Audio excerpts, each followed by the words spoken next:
or serious problems, and it's impossible to have the same.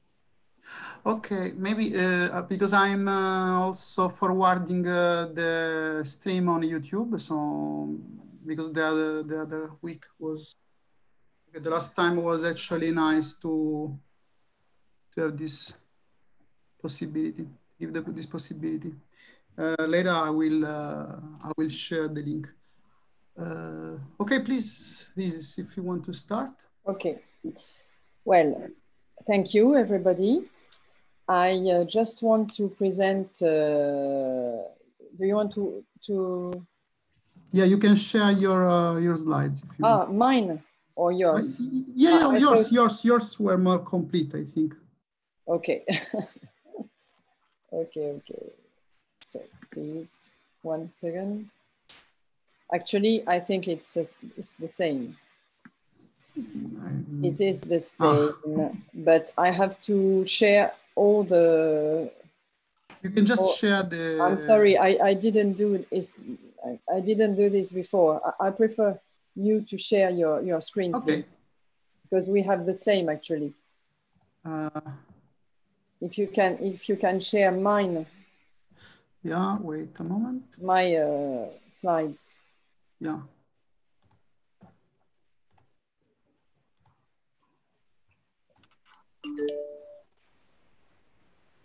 Yeah, fact actually I don't know how. Yeah. Well, okay, let's try like this. I can try once again if you prefer. Okay. It's not as you wish. Okay, I shared them.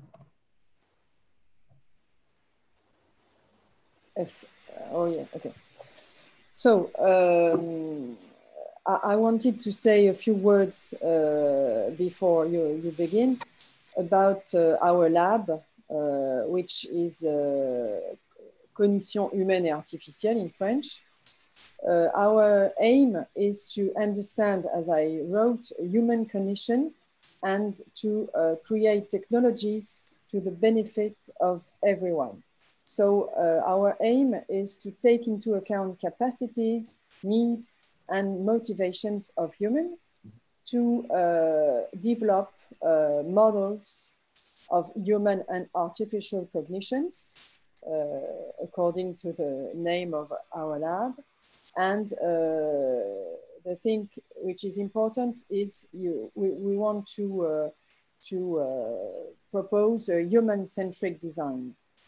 And the particularity of our lab is that we have computer scientists and psychologists, and together we aim to develop tools to meet societal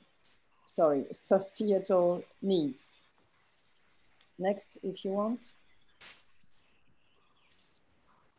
So we are 3 universities or schools: University Paris 8, University from Créteil, UPEC, and École Pratique des Hautes Études in French, EPHE.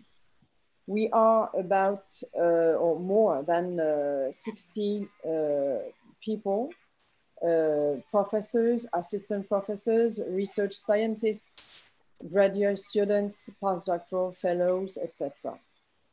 And from 2014 and 2000 and now, let's say, we have about more than 9 million euros for these projects. So if you want to next, yes. Well, I just wanted to put some keywords here with psychology, of course, cognition, data, education, eye tracking, robotics, algorithm, etc. These are our keywords, the main keywords.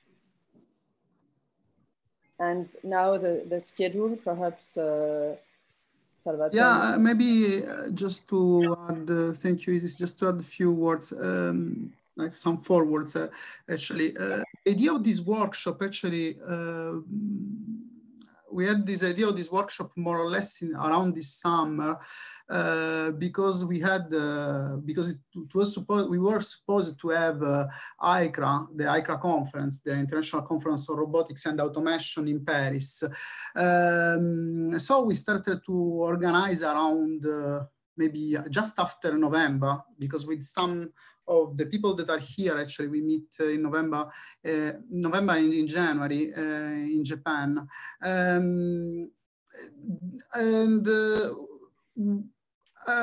But then with the spread of the coronavirus, the ICRA conference became just a virtual conference. So we were like with a big question mark if continue or not with this seminar that actually involved other people that I mean, I'm not sure if they are there in the public, but I hope in the next month we will be able to do also something with them.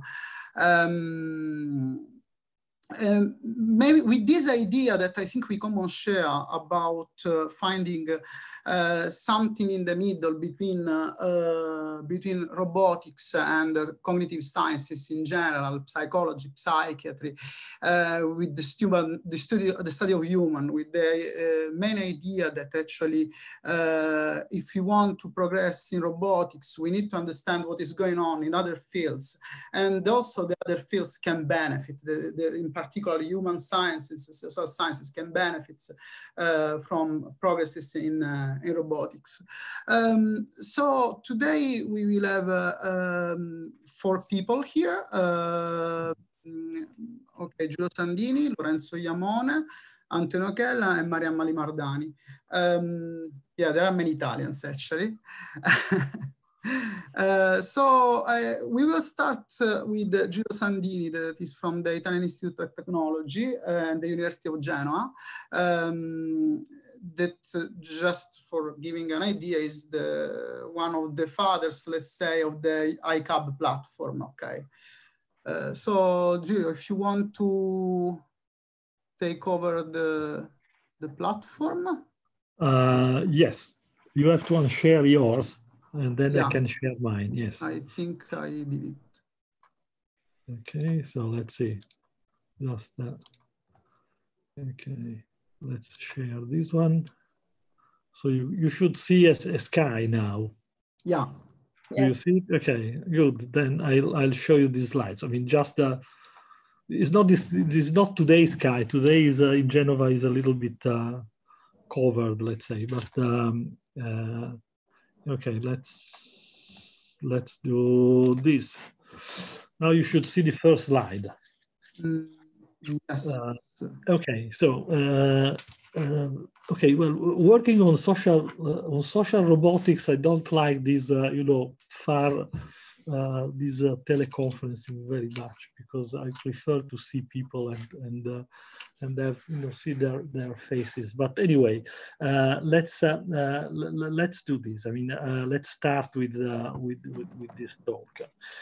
So today's I wanted to talk about specifically about familiarity, but you know, I wanted also to discuss a few other research topics. You know, just to give some hints of what I think are important aspects to address now in the area of robotics and, you know, developmental robotics. And one of the main conclusion would be I will try to demonstrate that we really need a cognitive architecture now to guide what we are doing in our labs. And so I will not present any solution. But just you know, as an old guy, just to give some ideas of what I think should be important aspects to address. So and as Salvo was saying, I'm starting from a biased point of view. I've always been working for many years on artificial systems and you know, trying to pair artificial systems with robotics and you know, this is a sort of a it's a loop, basically, you know, using robots to understand humans and building robots. That's the fil rouge of my research. So for this talk, I will prepare a little bit of an outline. So we'll be talking a little bit about developmental robotics and what we have missed so far, familiarity with robots, and how to promote attractiveness toward the robots. Then I will spend some time talking about time frames of adaptation for robotics with a link on deep learning. And finally, I will finish with a few slides on interdisciplinarity and why we need more workshops like the one that you have organized today. So this is the, you know, the developmental robotics in the lab goes back now more than 20 years. And you know, started with this, we call it a piece of junk because it was a collection of different parts, you know, but the idea was to study, in fact, the process of building a cognitive system, not necessarily the building the processing. And then we went through different stages, you know, from BabyBot to James and Lorenzo Yamona's work on James a lot. And then, you know, since 2008, we had this ICAB. This was the very first movement that the whole ICAB made. And, you know, and since then, the bodies have developed a lot. I mean, we have now these demonstrations here where the ICAB is standing on one foot. You know, we have better sensors, better setup. So we have really, we are now in a position to have a very good body, you know. And in between, we did a lot of learning. First with the ICAB.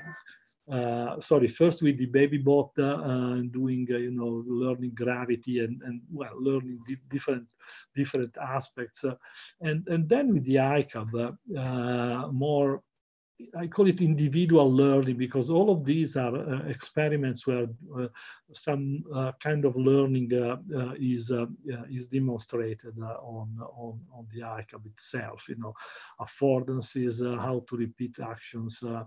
You have to remember that the ICAB has been was a joint project. We have 11 labs working together. Now we have about 40 platforms around the world, and this idea of open source, I think is going well in terms of hardware. Is not. I mean, it can be improved in terms of the architecture, you know, the cognitive architecture of the system. So we can ask, you know, how far did we go, you know, with this idea of developmental robotics?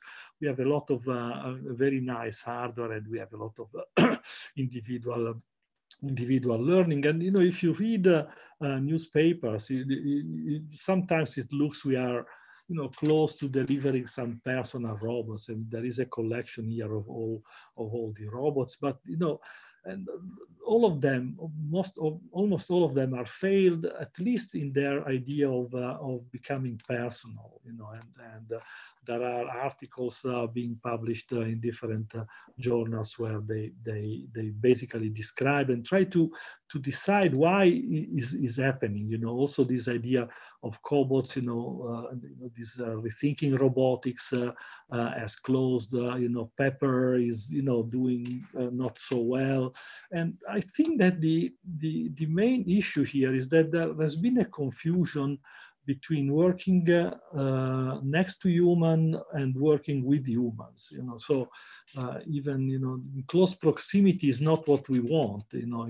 What we want is working with humans, and so, I mean, the main problem of robotics at this stage, I think it is the fact that there is an imbalance between what the bodies do and what the mind does. I mean, there is no understanding. You know, we are still working with keyboards and remote control, a little bit of gestures, you know, recently, but not very much. So this is a problem which is preventing us, I think, you know, to go further toward personal robots. So this mismatch between acting and understanding, and most failures of these personal robots are in fact due to exaggerated expectations about robot understanding, you know, not about robot mobility or sensing. So that's what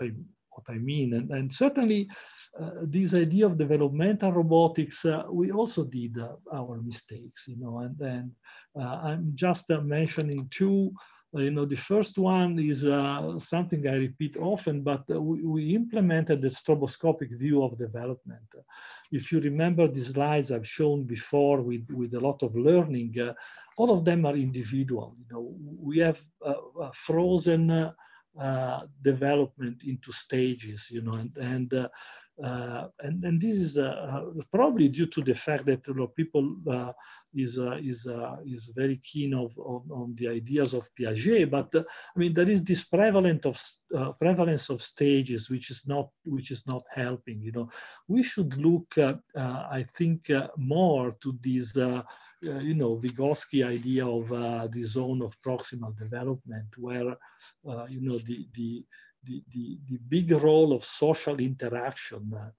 Sociality gives the continuity to development. So it is not important what you can do today, but it is important what you can do from what you learn, from what you know, what you can do in the next step, you know, and so I mean, this idea of imitation learning and looking at what your peers are doing, you know. And I have this funny movie here, probably some of you have seen it already, but you know, this idea of a mind reasoning about kinematics and, you know, trying to repeat, and then, you know, doing something which, you know, well, anyway, it doesn't really match what the initial goal was.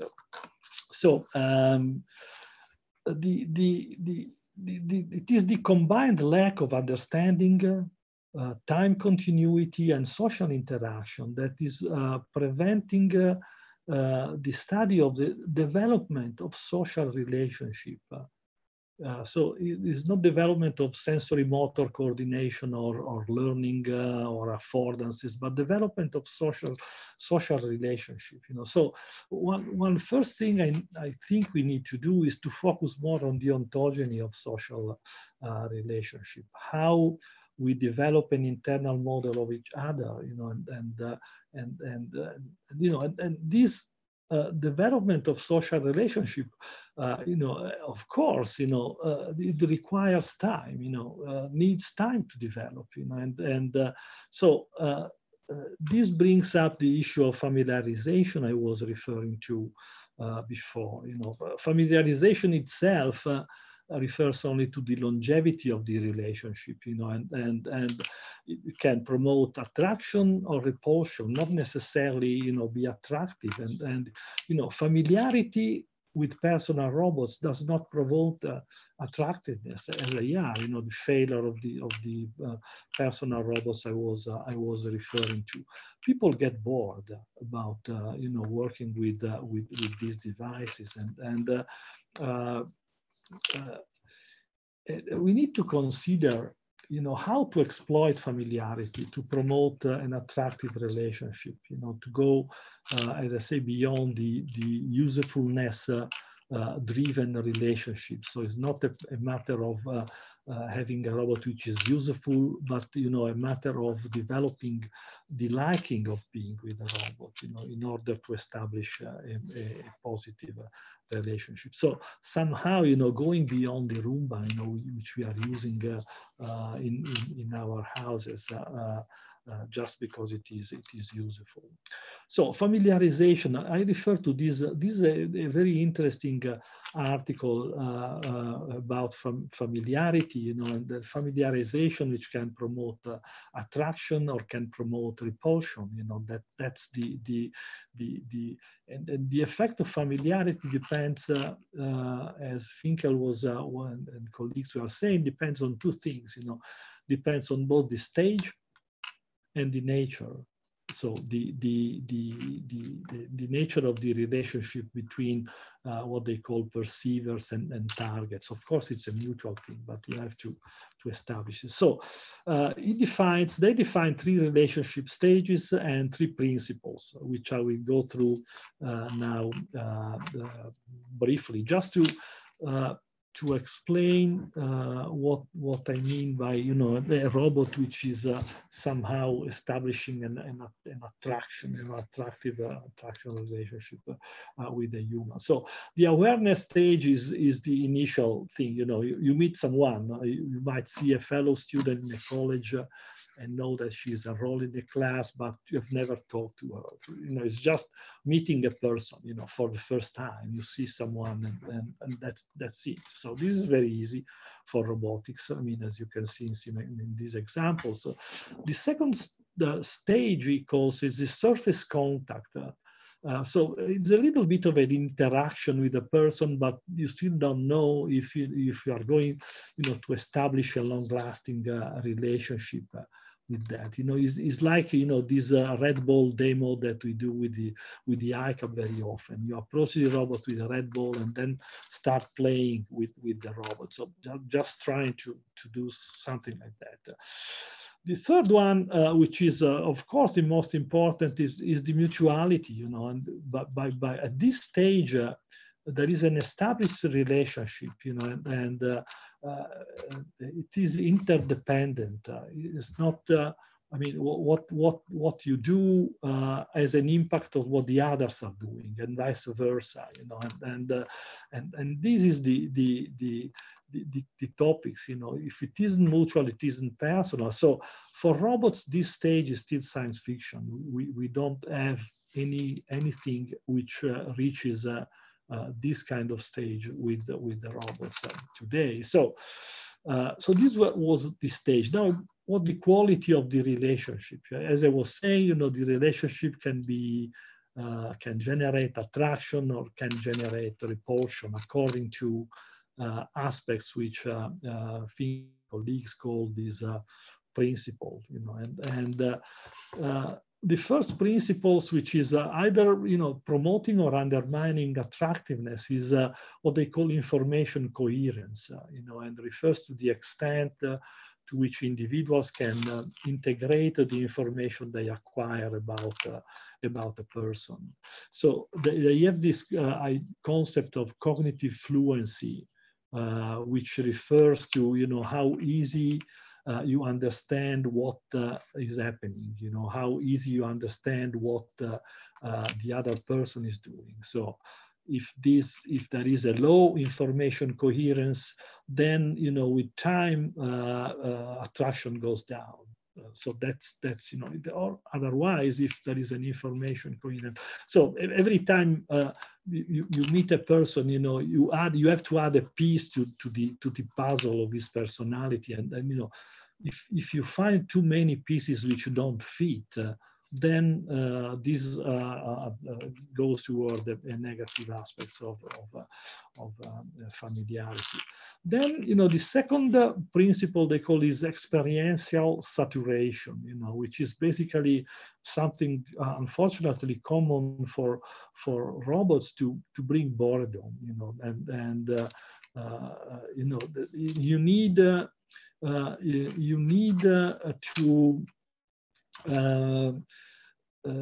to exceed, you know, this. You don't have to exceed the saturation threshold. They call it saturation threshold. So if nothing new happens in a relationship, then you soon lose attraction. You know, you have to have something which is going on, you know, and something which is changing in time, and then something new happens, you know, so that, you know, this familiarity brings attraction. And you know, this is the problem with the robot, the main problem with the robot, the critical principles, you know.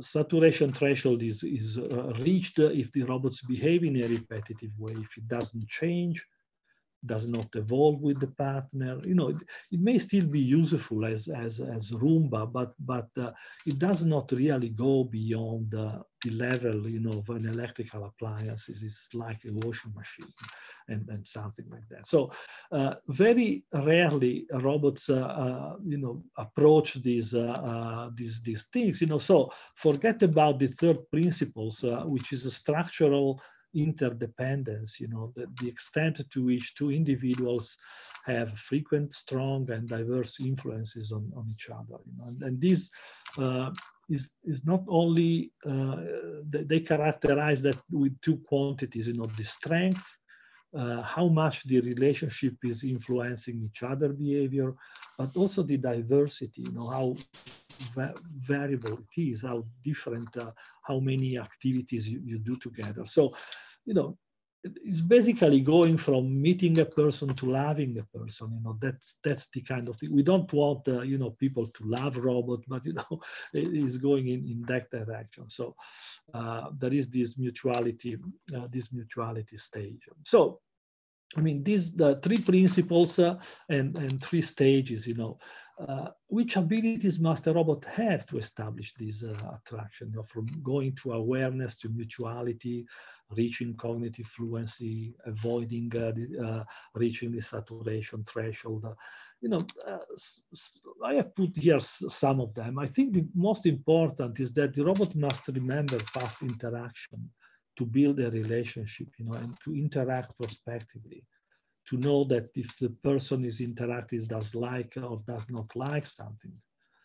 The robot must be transparent, you know, must be understandable, not necessarily intelligent as let's say an adult, you know. It can be a child, intelligent as a child, but it has to be transparent and understandable, and this idea of cognitive fluencies.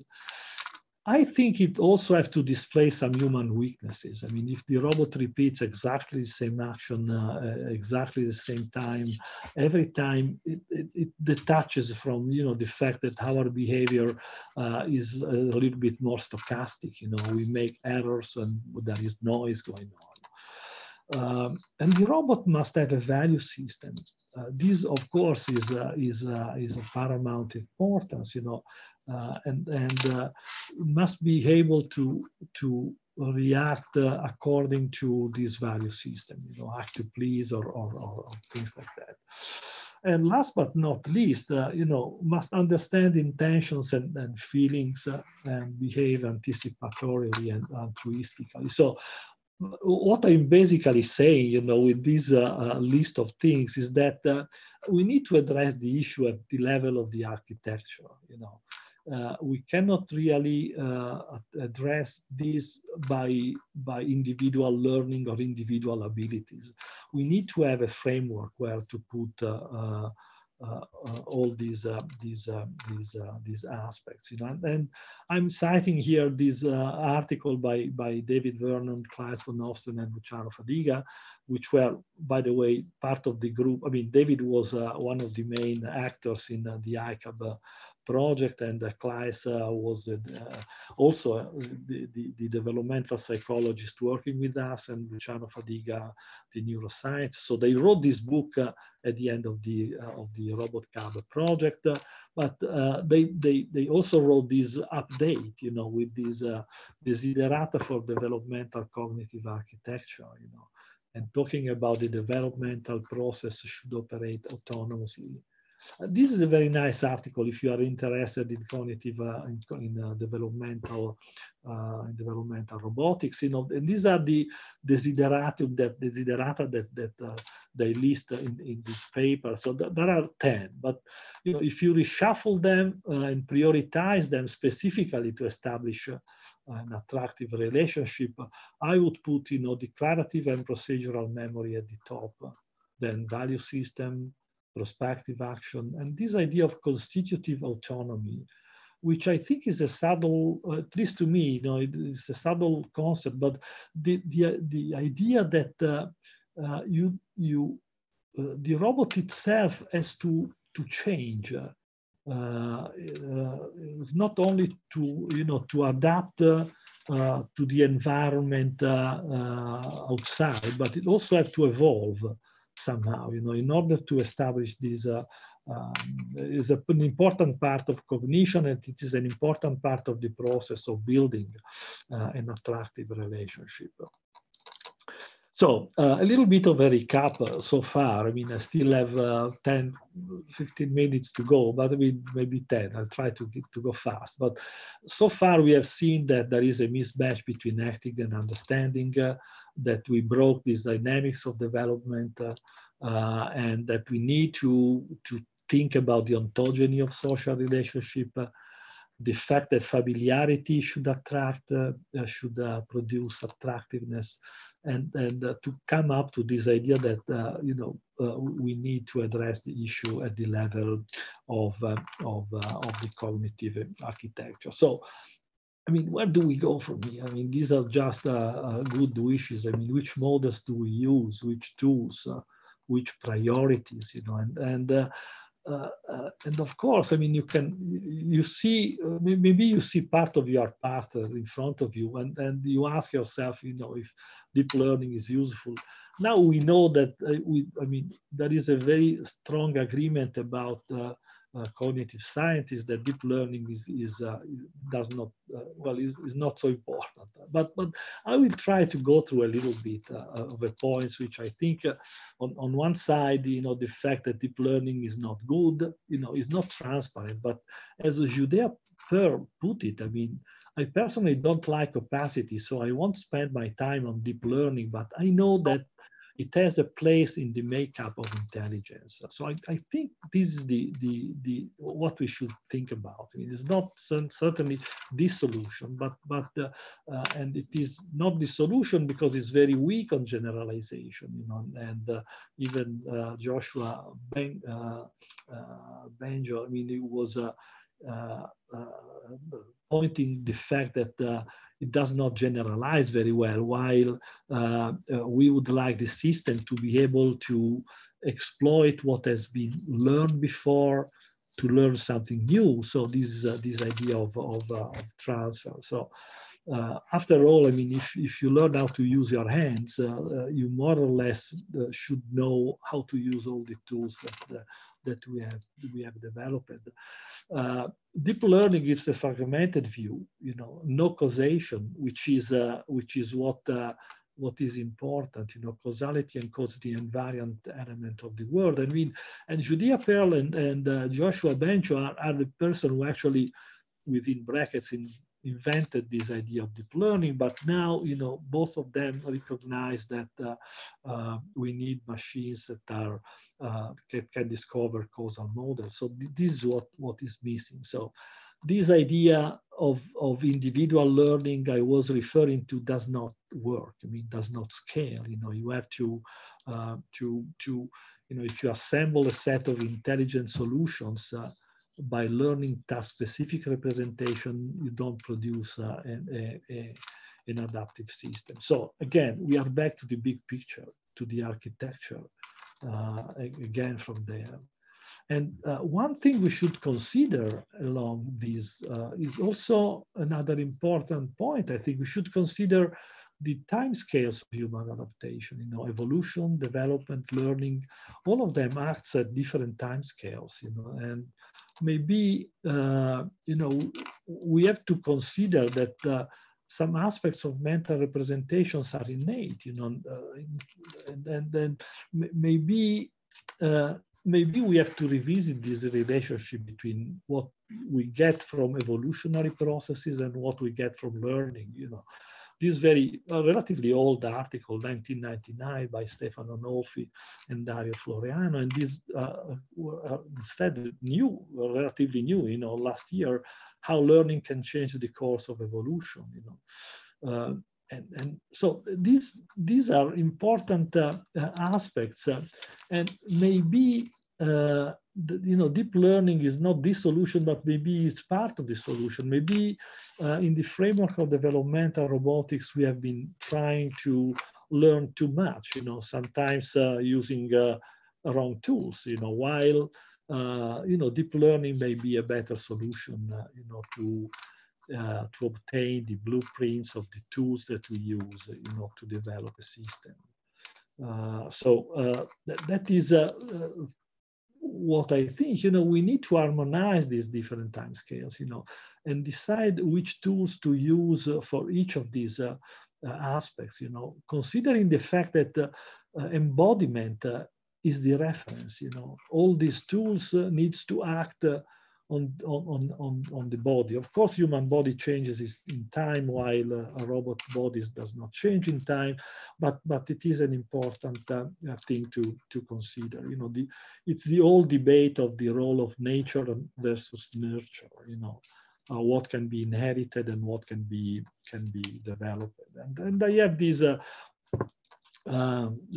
this metaphor, of our brain, having a lot of 80 players. Each one is playing its own instrument, but you need the environment, and what development does is to produce an adaptive system.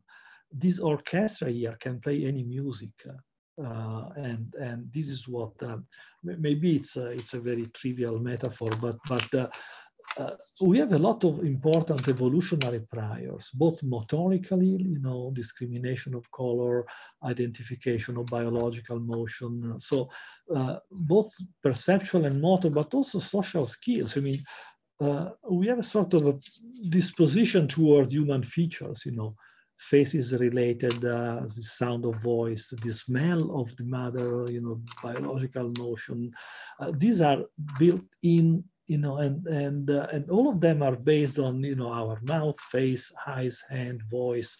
So these skills, again, the embodiment I was referring to is in this thing, and if you want to study these aspects, then you need a full humanoid, and you need to work on a relatively complex systems, and you need to study also humans, along with robots.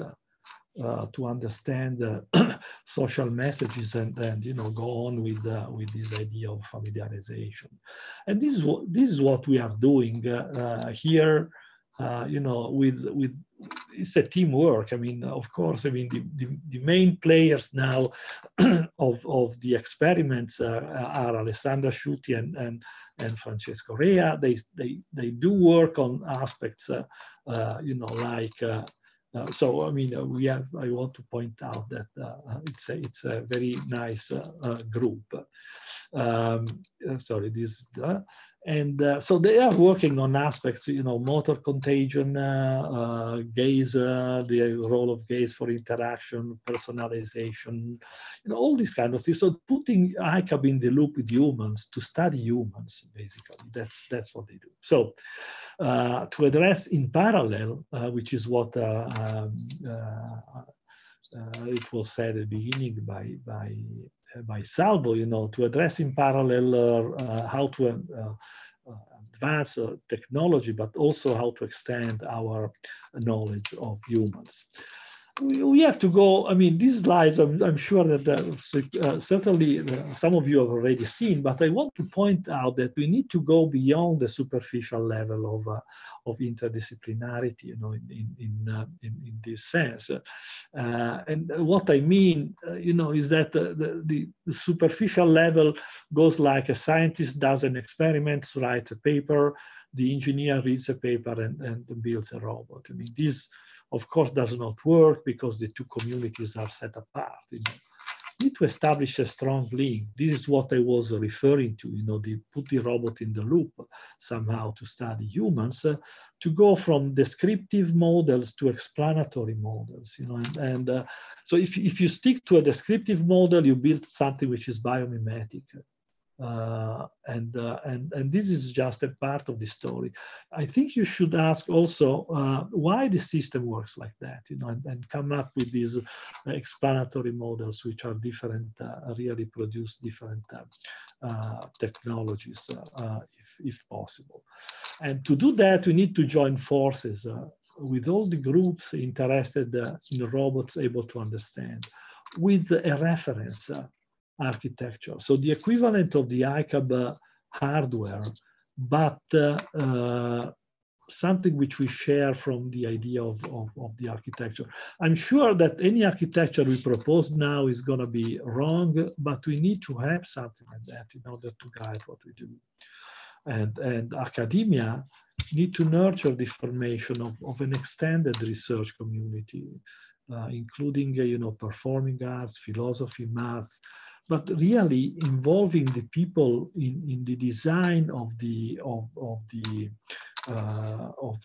our robot. Leonardo, when he drew this scapigliata drawing, he knew what emotions are, how to draw emotions in a face. If you could explain that to us, maybe we could transfer this into a C++ program for our robot. So the idea of studying the central role of anthropomorphism. And with this, I mean, just a final summary, the main points I went through. So we need to balance acting and understanding.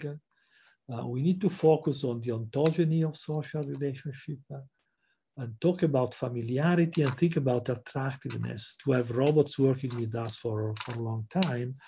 And then this idea of the time scales of adaptation, this big picture of cognitive sciences, and using the right tools for the right problems to solve. And last but not least, be fair to society and open to other communities. And with this, I thank you very much for your time. Thanks.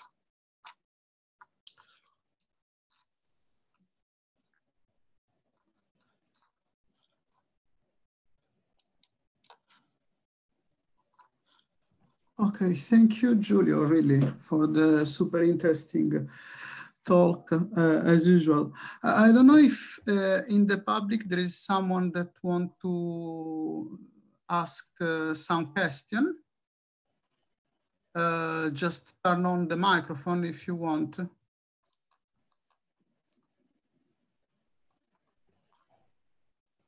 Because otherwise I have a question for you. Yeah. I'm sorry, I'm trying to see how to not to share the screen anymore somehow. You can just go, there is some ribbon somewhere and you can click on stop share.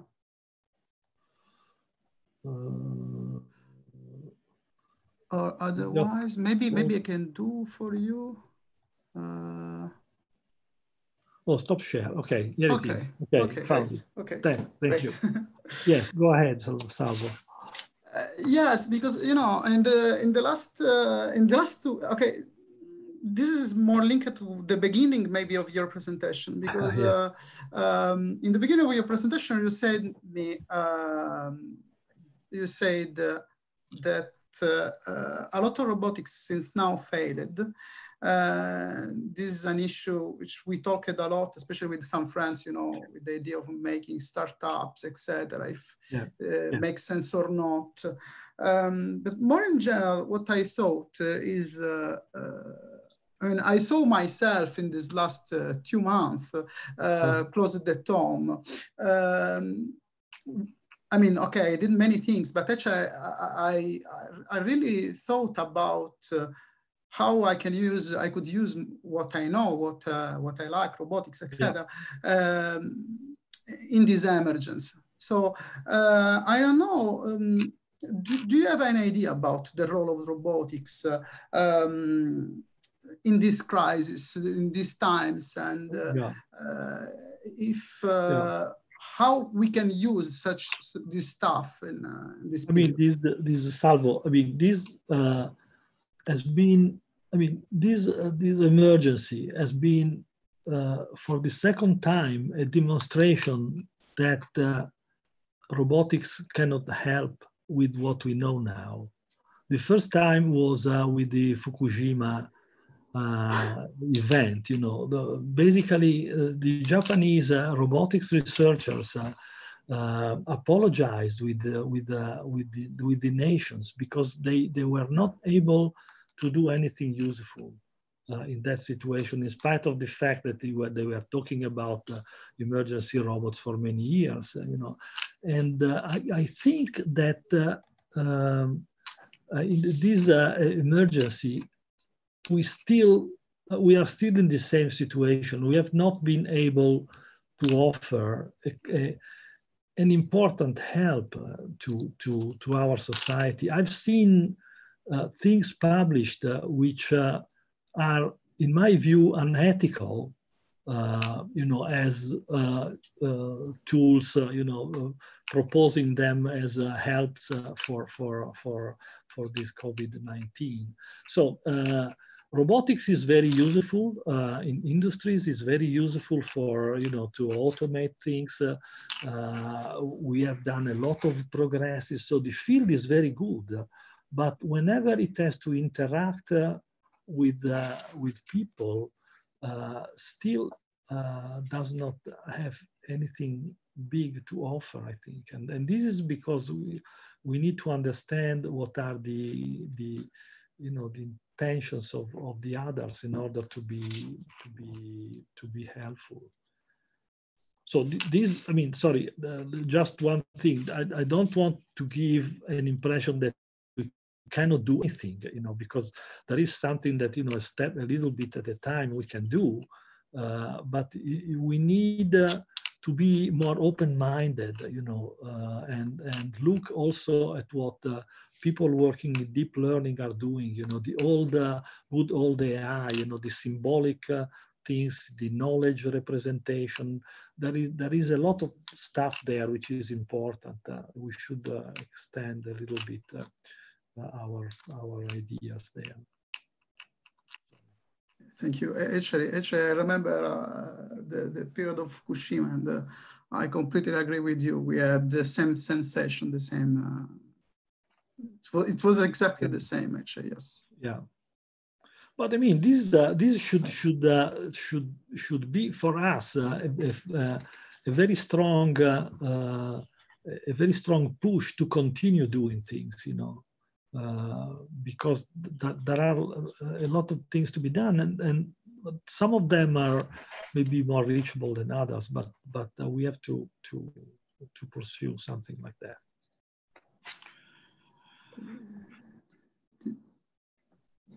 There is maybe a question from Thomas.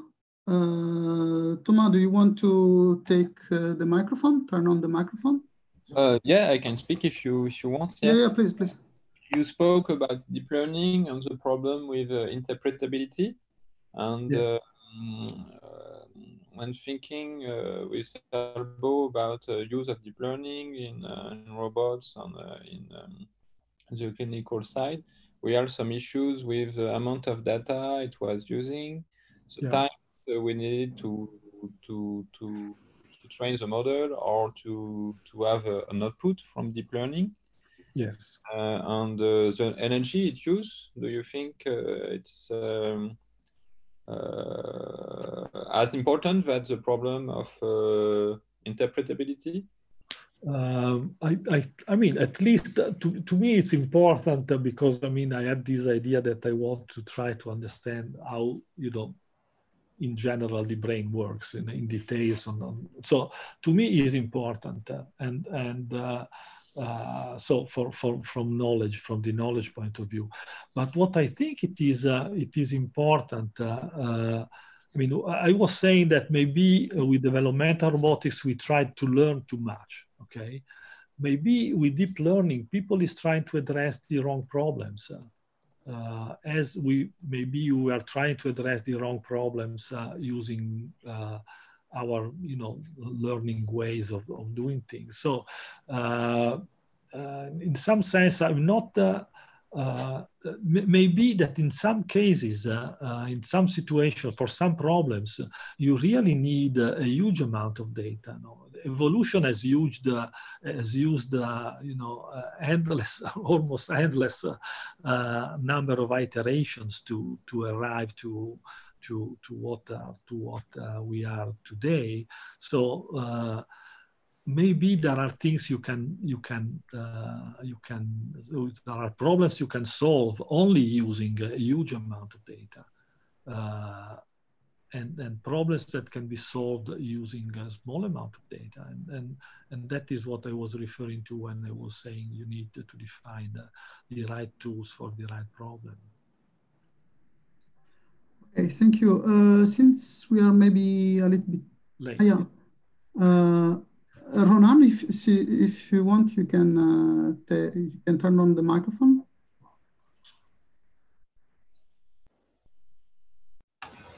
Okay, hello. I don't know if you can hear me. Yeah. Okay, so that is a question I was curious to ask to Mr. Sandini. Yeah. From what I heard in his speech. Yeah, I've seen your question on the chat. I mean, it is. I'm perfectly happy if robots are just useful, you know, so I'm not saying that we need to have robots, you know, which we like, and you know that's not the case. My main interest is to understand humans using robots. So I would like to understand, you know, these aspects, you know, how we interact socially, you know, and by doing that, I'm trying to implement in robots what I think are models of ourselves.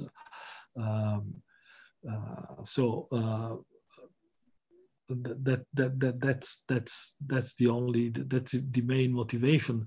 But what I'm saying is that, you know, all the research which is going on not all, but a lot of the research which is going on personal robots and you know, the claims that robots can take care of elderly people and be happy with elderly people, it's not right.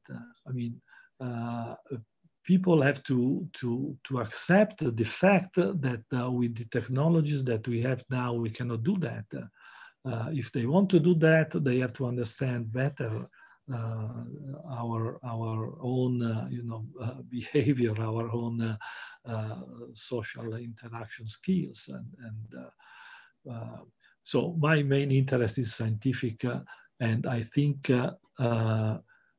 it is important that people claiming that we have personal robots understand better that we are still very far, because we don't know what personality is.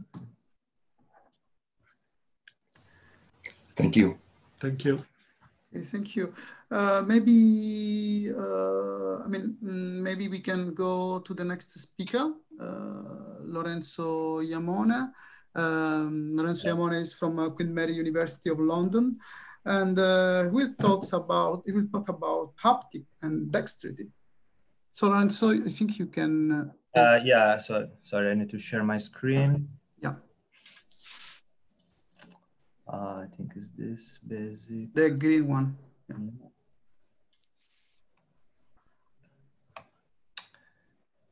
Yeah. Can you see the slides? Yeah. Yes. Okay. Can you hear me well? Yes. Yes. Thanks. Okay. So hello everyone. Thank you for the invitation, Salvo.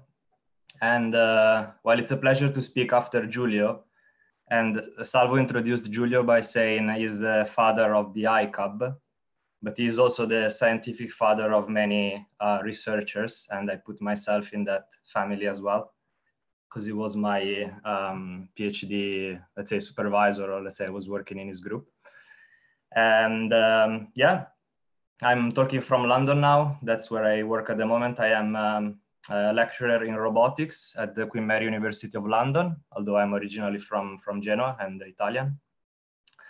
And at Queen Mary, I lead a small team that is called CRISP, which is Cognitive Robotics and Intelligent Systems for the People. So it's quite aligned to the interest, I think, of the people joining this, this seminar, this workshop today. And yeah, just a quick introduction about Queen Mary University. I'm not sure if you know about Queen Mary.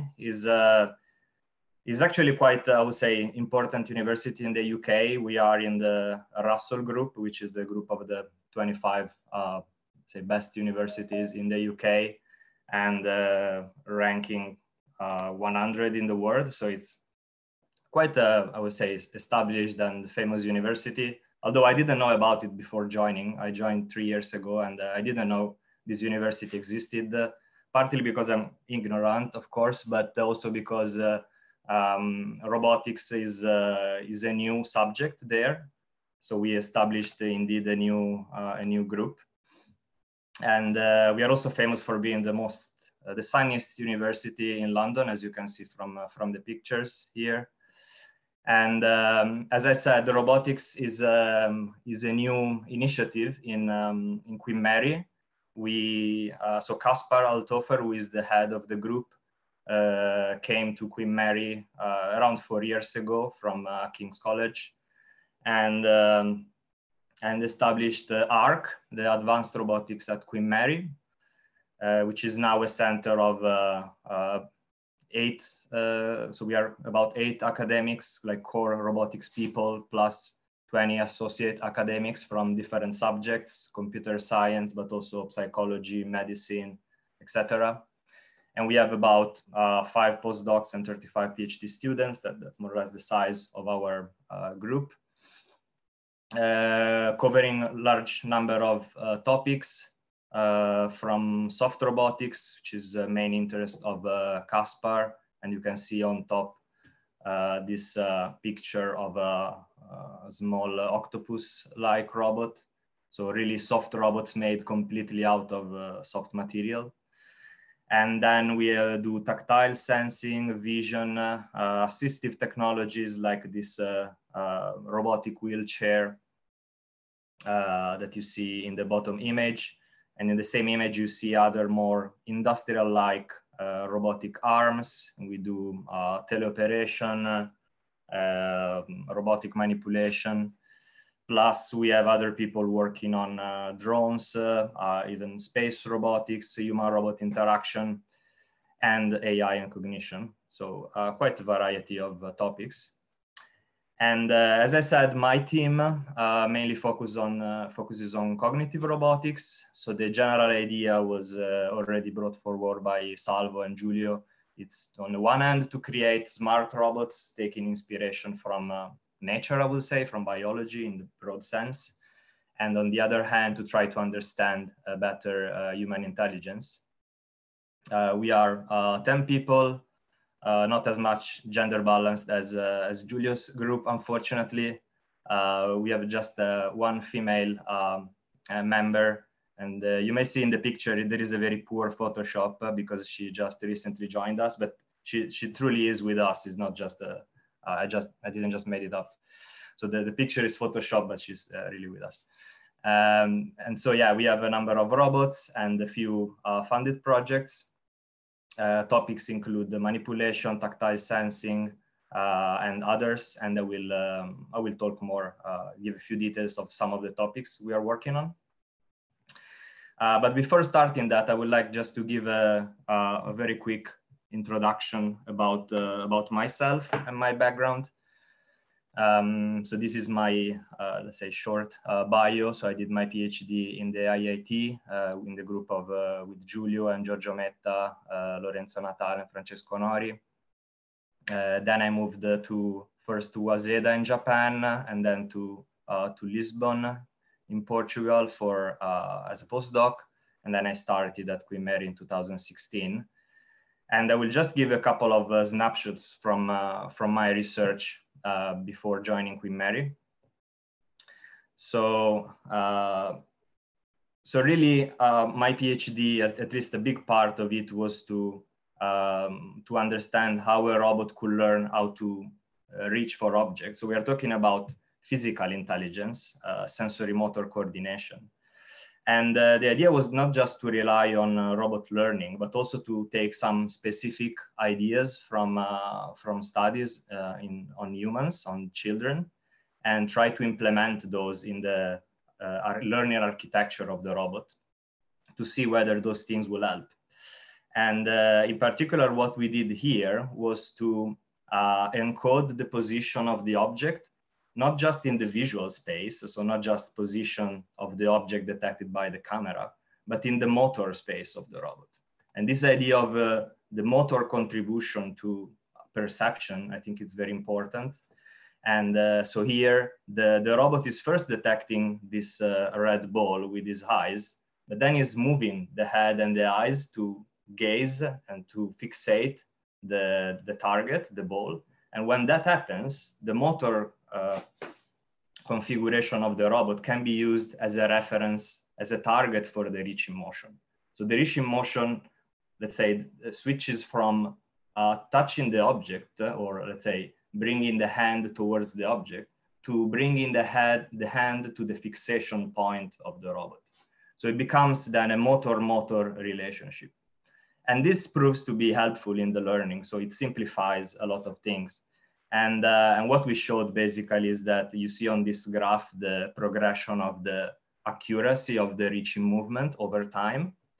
And you see that this error goes down. So the robot is more and more accurate in its reaching movements over time. And interestingly, at some point, we change the structure of the robot. We make the arm longer. And so at that point, suddenly the error goes up. But then over time, the robot keeps learning. And by learning, I mean trying to reach for different objects around. And the error goes down again. So the robot is able to adapt to the new body, so to the new situation.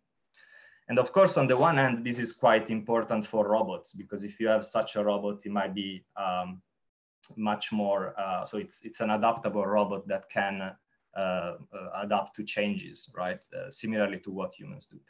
But also if we look at the human counterpart and we analyze data from children, we see that the learning trajectory of the children is quite similar to what is shown by the robot by using this specific learning architecture. So somehow we can support the findings of psychology and say, okay, we implemented that idea in the robot and we see that the learning progression of the robot is similar. So we can support that hypothesis coming from psychology. So somehow we also use robot to help psychology to support some of their findings. And this is really the core of what I like to do, and I'm sure this is shared by several other people in this group.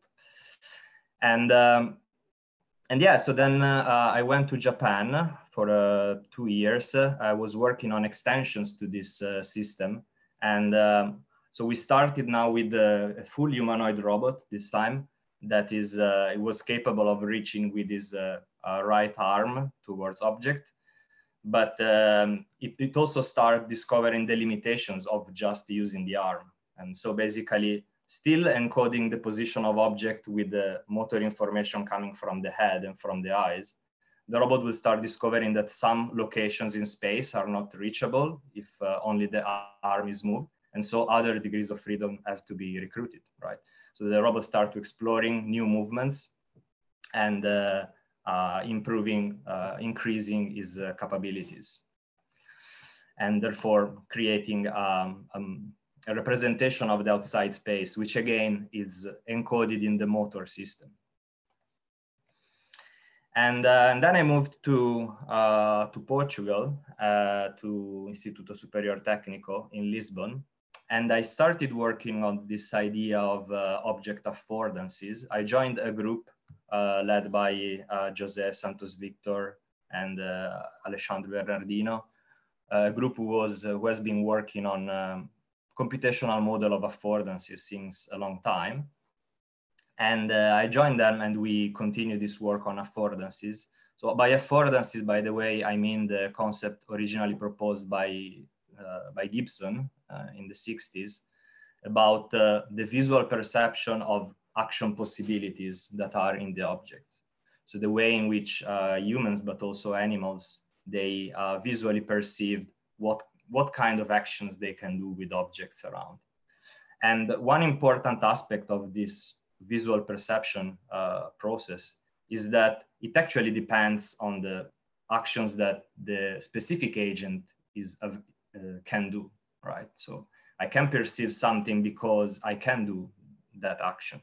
And so the process of learning how to perceive these affordances has also motor contribution. In this case, the motor contribution is the fact that you do actions and you start to understand how objects can be used and what is the specific aspect of object that you should visually perceive. And so we build when we wrote this review, really taking inputs from different areas, psychology, neuroscience, and then up to the computational and robotic implementation. And then we did a number of experiments, and in particular here we were exploring affordances for tools and for objects, so objects that are held in the hand and objects that are acted upon in the environment. And here what you see, this is the ICAB robot, the Portuguese ICAB. So what you see there in the video, actually we'll start it from the beginning. So here the robot is just playing with these objects. So different tools and different objects, moving them around, and is collecting visual information about specific features, shape features of these objects. And through learning, basically the robot understands what is the important visual aspects to understand the functionality of an object, right? So for example, you will understand that color here is not very important, but the shape is important. And specifically for these tools,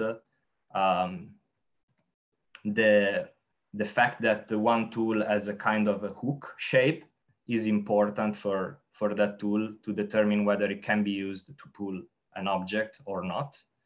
And so when we ask the robot choose which tool is best to pull an object, the robot is able to choose.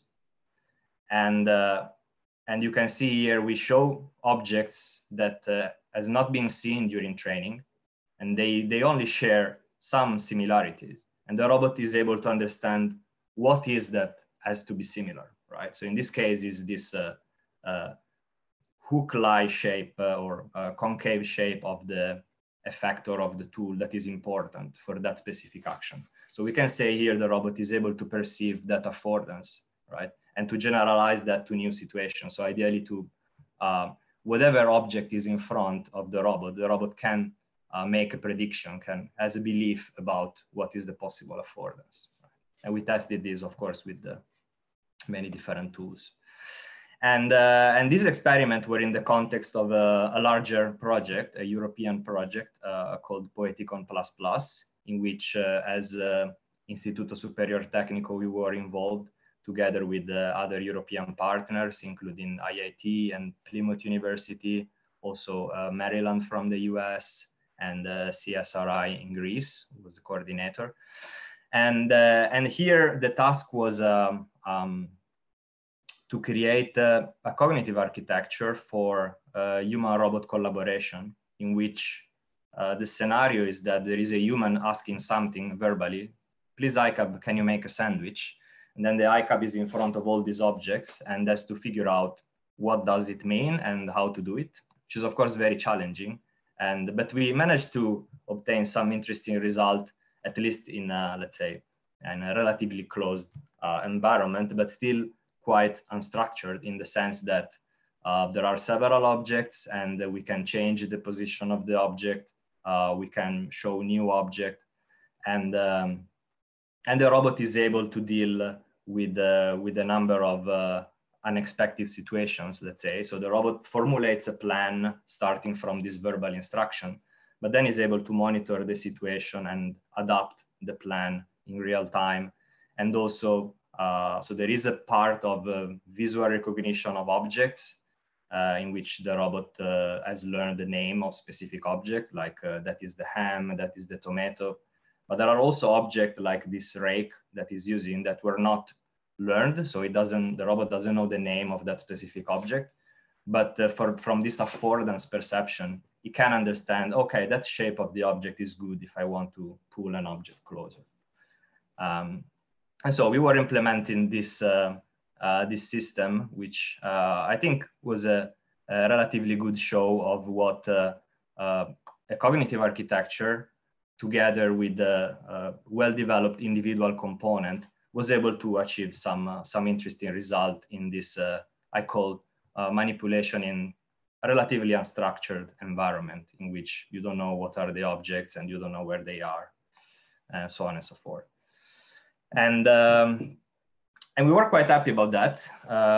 It took a lot of work, and of course the video you showed is one of the successful episodes in the robot execution, but it was not always the case, and sometimes even I would say small mistakes in the robot positioning, they were causing like quite I would say drastic consequences. Sorry, I had a small problem here. Let me try to fix it. Can you just give me quick feedback if you are hearing and seeing well? Yeah, I think everything is okay. Okay, yeah, okay. I thought I lost connection, but hopefully it's fine. Just shout if everything is going wrong. Okay, so yeah, definitely something was going wrong here with the robot.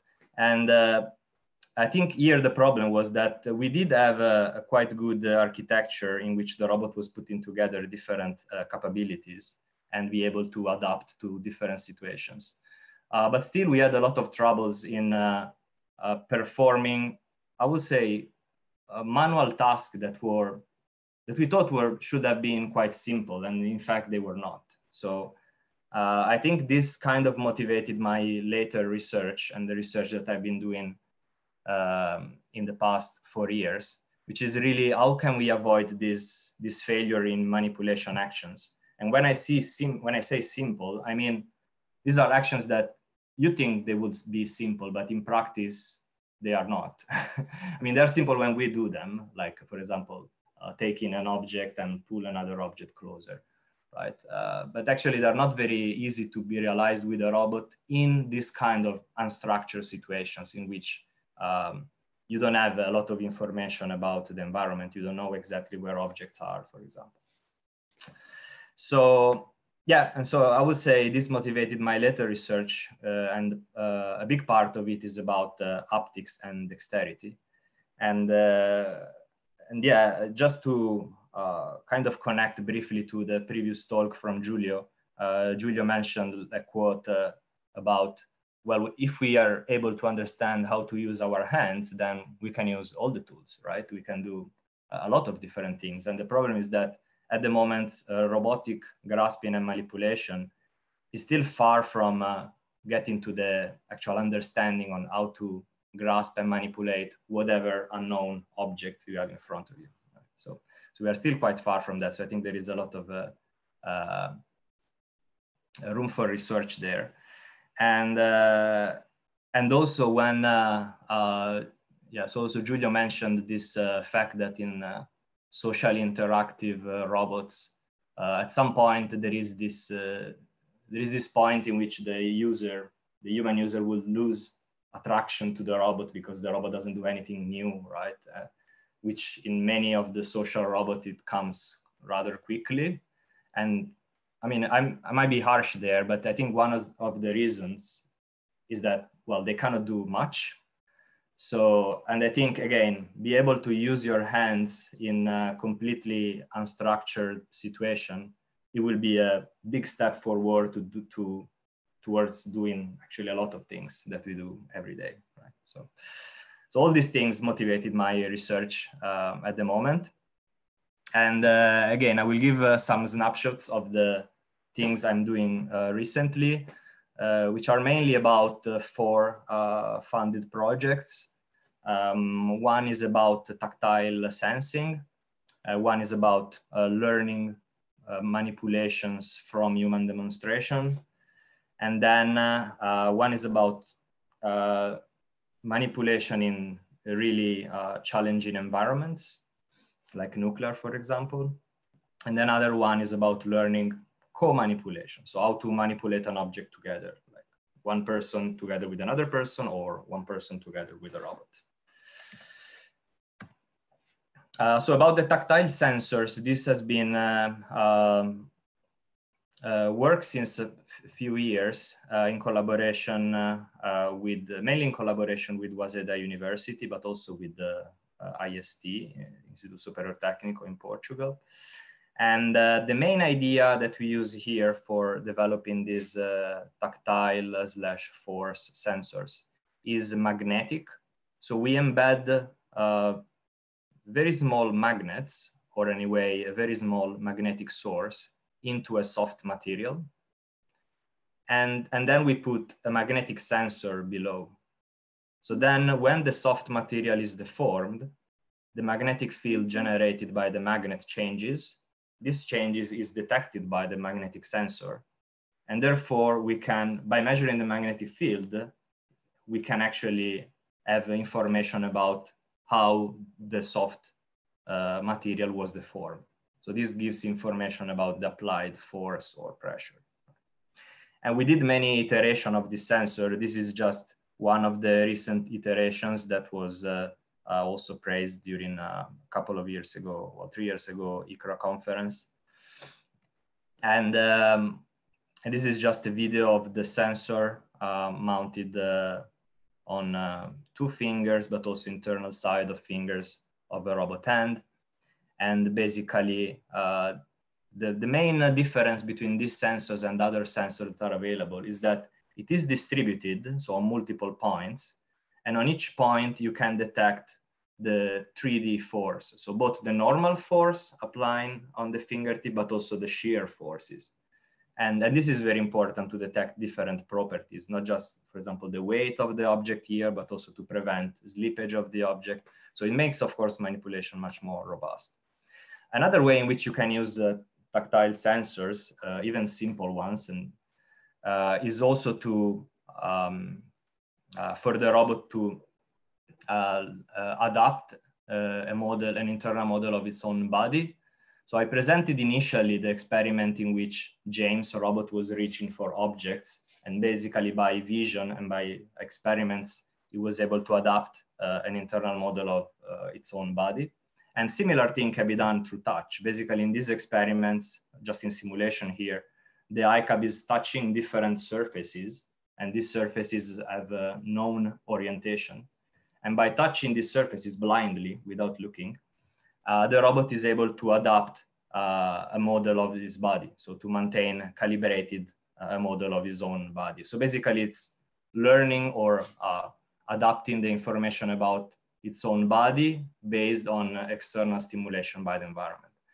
And this might replicate something that maybe also happens in children, because the children, they are exposed to surfaces that they are familiar or known, like when they crawl, they have always the flat surface, and then they will have maybe a wall on the side, or in the crib, they may have familiar surfaces around.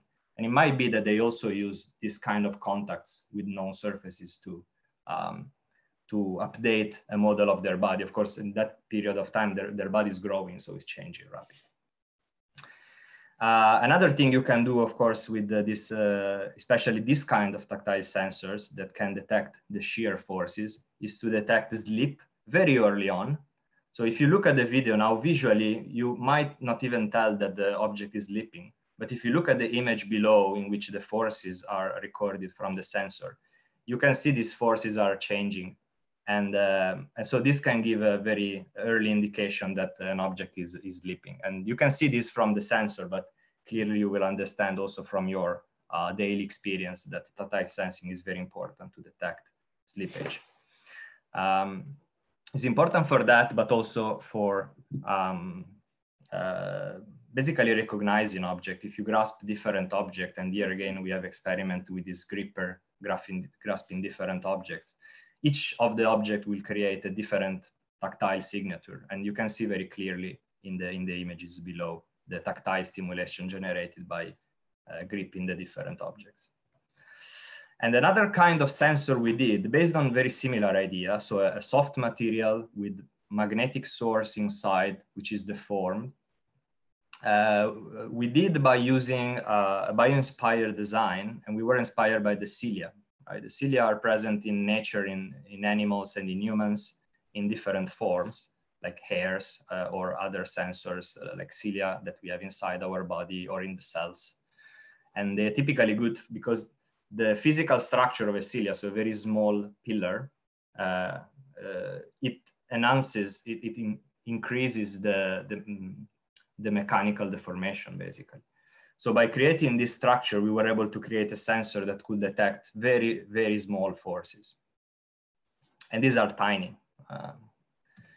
You can see a small video here of the first prototype. So you see my finger that looks like a giant finger now coming from above and touching these small pillars, and you see below the signal detecting these forces. And this video shows, I will skip a bit, but this is the basic functioning of how this works. So the cilia will, when they bend, they create a signal that can be interpreted as the applied force. And because they are so sensitive, they can be used also to scan surfaces and detect even very small bumps. So they can be used as a topography scanner. And we did some experiment. This work is going to be presented virtually at ICRA next week. So we were basically scanning. So now you see this big black thing, but the sensor is just a tiny pillar on top. You can barely see it. It's scanning this surface and detecting quite precisely the amplitude and the depth of these bumps, of these grooves that were carved into the metallic sheet on top. And another interesting test that we did was on fruits, to try to see if we could use this sensor to tell something about the fruits. And we found out this apple in the lab that was there for more than 6 months. Don't ask me why. And we put it close by to a fresh apple. And just visually, it's not very obvious to say which one is the one you want to eat and which one is the one you don't want to eat. But what we did was basically to scan these apples, and we tried it also with other fruits, to scan this apple with the sensor. And so we did this attaching the sensor to a small robot, and now you see that it's going to scan it. And when the sensor scans the fruit, basically the textural pattern of the fruit are recorded in terms of small vibrations of this cilia sensor. You will see that happening. And basically each kind of apple or any other texture will have a specific patterns of vibration. So then if you apply simple classification signal processing techniques, it turns out this is very effective in detecting good apples from bad apples or other fruits. All right, Salvo, can you give me an update on my time?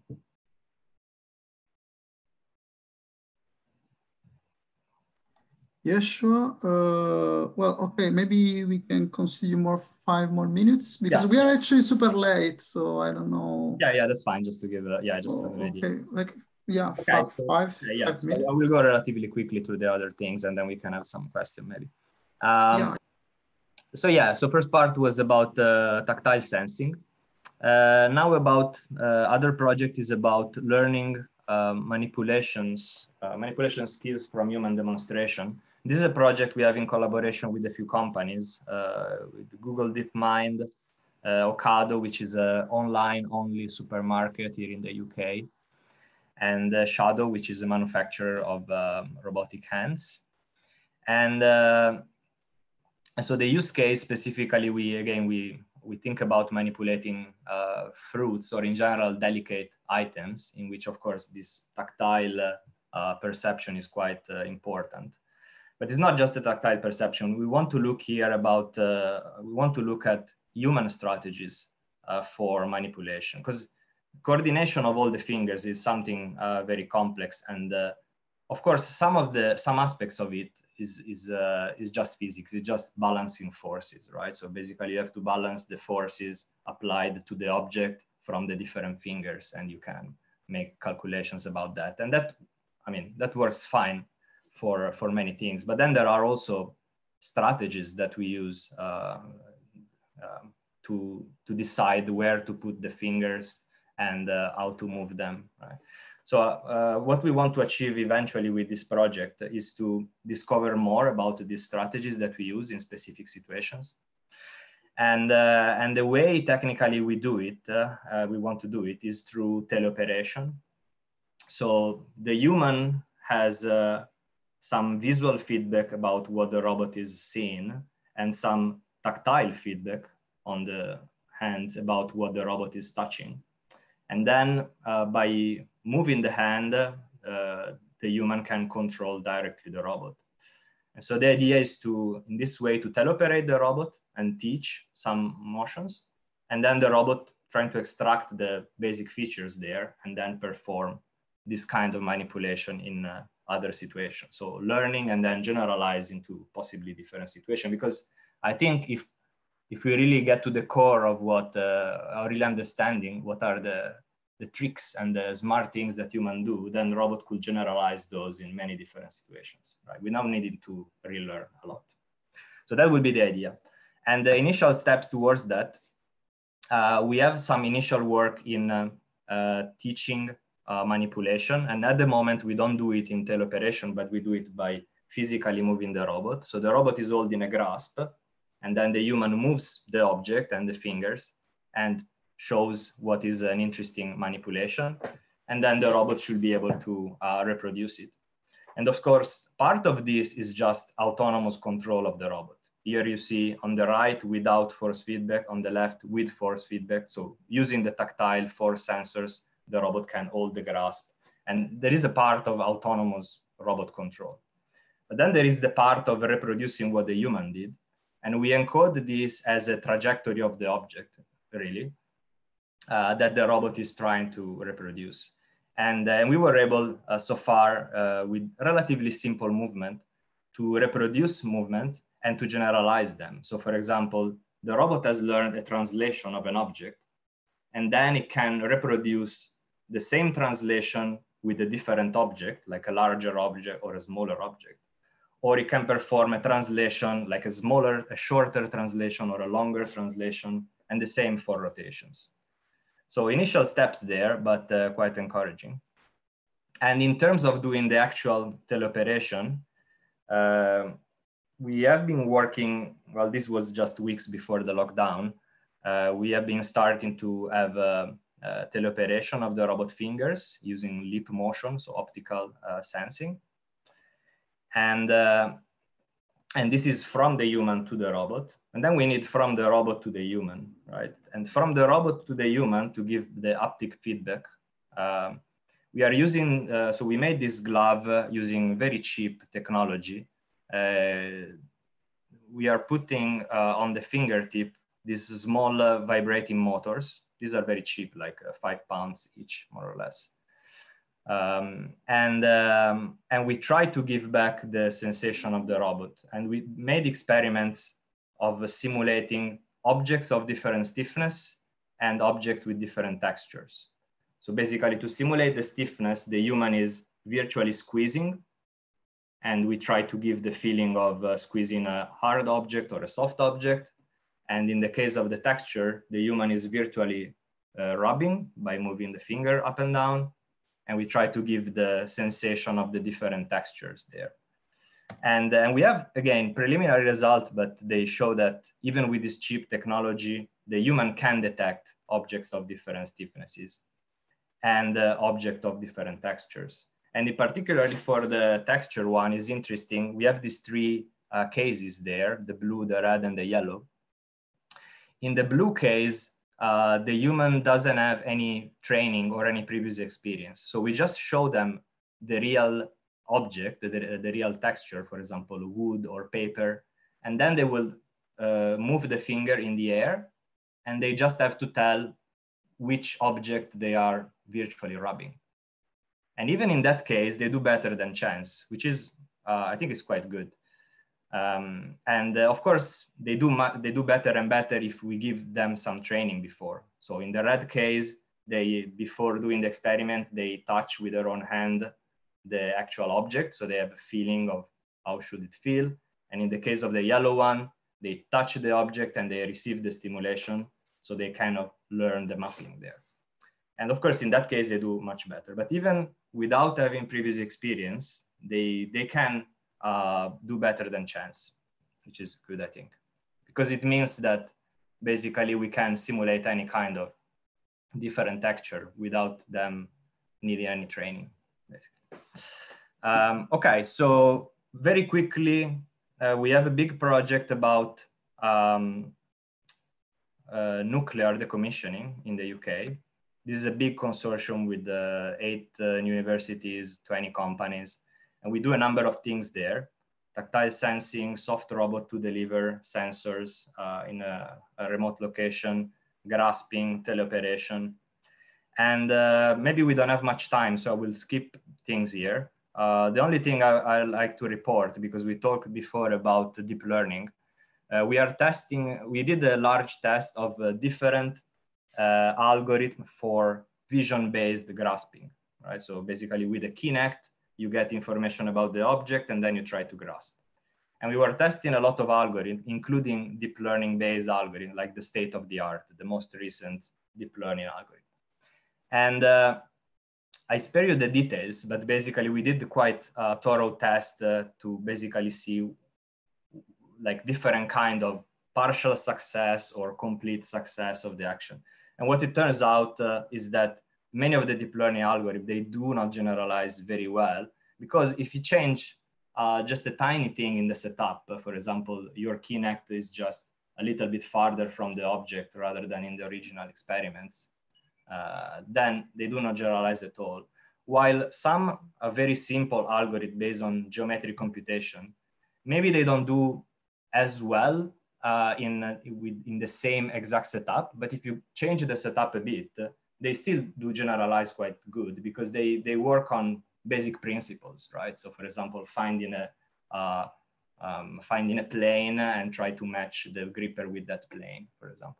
So it's still like, it's a principle. So they work based on principles rather than just on data, which I think is beneficial in many situations. Right, maybe I will skip this. Last, learning co-manipulations. This is just initial project, so it's just ideas so far.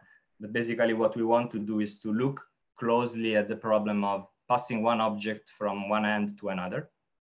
And the idea is to first study on humans. So we are gonna instrument human hand so that we are able to measure their movements and also measure how much force is applied at the different stages. And then we will create some models for robot. And just a quick note on two other kind of parallel projects that are related to humans a bit more and to human-robot interaction. This is 2 projects by 2 different PhD students. One of them is looking at detecting nonverbal signs of miscommunication during dyadic interaction. So there is quite some work on detecting miscommunication in verbal interaction, but not so much on nonverbal interaction. And when we do, like when we talk, like we always, I mean, Italians especially, we always move the hands and the head and the body. And there are specific markers of miscommunication. And I think it's quite important to detect those, because in human-robot interaction, definitely there is a lot of miscommunication. And this is related also to things that have been discussed before. So it might be interesting to detect them and do something, right? Do repair. And the other project is about motor contribution to rhythm perception, including during joint action. So is the idea, so rhythm perception, of course, is mainly a auditory process, right? You hear a rhythm, like something like that, and you try to keep it. And apparently humans are better at doing it if while listening, they also do an action, right? If they tap along, for example. And this is known, but what we are trying to see, to experiment, is whether people, they will be better at following rhythm if they look at someone else doing the movement. They don't do any movement, they just listen, the rhythm, but they see someone, for example, tapping along. And we want to explore whether that is also improving the perception. Okay, and this ends what I have to say. Yeah, so sorry, maybe a bit over time, but hopefully it was interesting, and happy to receive any question and discuss. Yeah, I think it was actually super interesting. I don't know if there are some questions from the audience, maybe. Sorry for the noise. I have works and in the apartment here. Because eventually, just maybe, it's not really a question, it's something that I had in my mind for a lot of time about the role of the error. I was thinking about, okay, not about the destructive failures that you showed us, no. But I don't know, what do you think about the role of the error? Because we always, as engineers, we are obsessed to reduce error, to minimize error, to achieve better performances. But actually humans do error. We do error, and I feel that like small errors are essential to continue the exploration, to extend the knowledge we have. Maybe in particular with the touch sensors, this is something that is really important. I don't know if you want to. Yeah, I mean, one thing that we had in this, within this cognitive architecture in the Poeticon ++ project, the video I showed of the ICAP making the sandwich, it was really, I mean, we assumed that there are errors. So we were assuming that the robot will do errors, and we were trying to work a bit on the awareness. So the fact that the robot will realize like, oh, okay, this was not as it was supposed to be. So then again, I do an error, so I try to repair. I will not just blindly follow with my plan, but I will try to repair. And the repair might be do the same action again. If I do it a couple of times, then I realize it's probably not a good idea. Maybe I try to change. Or I ask back to the human and I like raise my hand and ask for help. So we were implementing that in a few ways.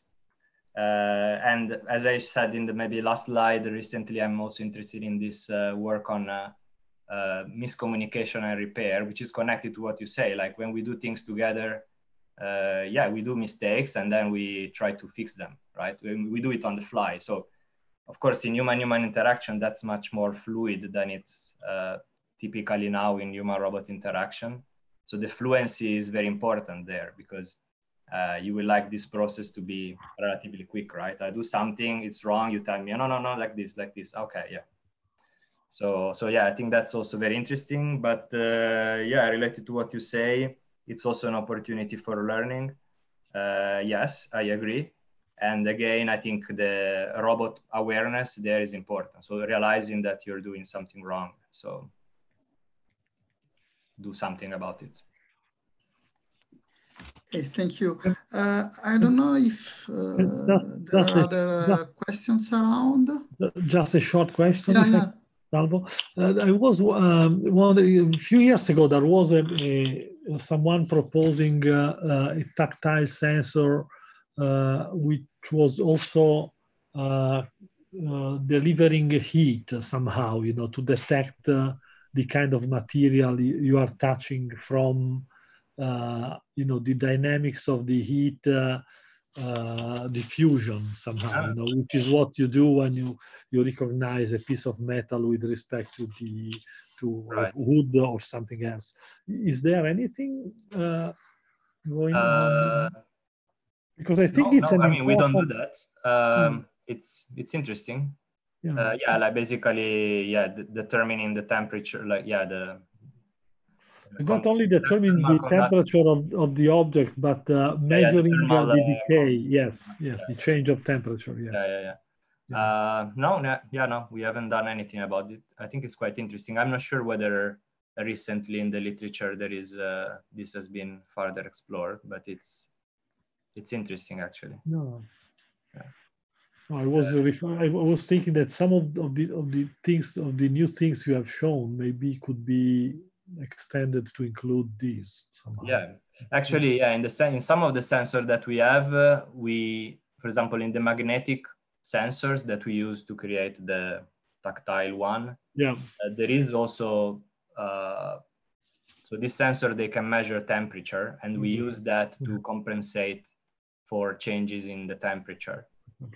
But we don't generate a temperature gradient actively, which, yeah, I guess it could be interesting to explore. Yeah, thanks. Yeah, thanks.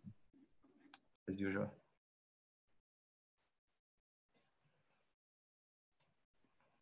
Okay, so thank you. Again, I think maybe we can pass to the next speaker, Antonio Chella. I'm actually very happy to welcome him here today.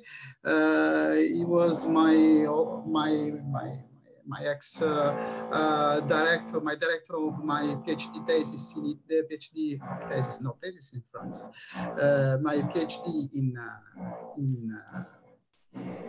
Italy. So I don't know, Antonio, if you want to take over the screen. Yeah. Yes, if possible, I would like to try, if there is a possibility, to have a presentation with the body. I don't know if it works. Yeah, maybe why not? Yeah, it's great. So we are all robotics people. We know the importance of the body. And so I would like to try this. I use it in my class. I use this trick in my class. So I arranged some part of my house like a part of the part of my small class. So let's see what happens anyway. So I think that you should put my the figure of mine at the center of your screen if possible. So anyway, let's see what happens. Do you see the slide? Yes, they are actually flipped. Like Sorry? mirrored. They are mirrored. Okay. Can you mirror it? Yes. Yes, you. Okay. Thank you. Better. Now there's okay.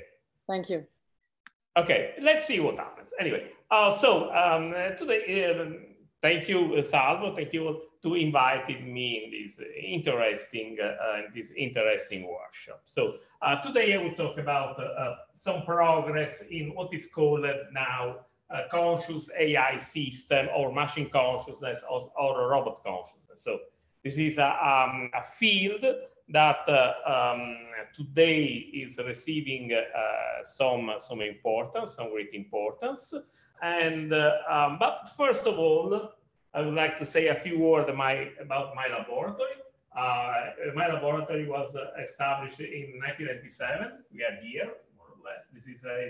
Those are our buildings, and those are some robots of mine and some of my collaborators. You can see the Pepper, you can see the Telenoid, and people working with me. Some of them are also today in the Zoom audience.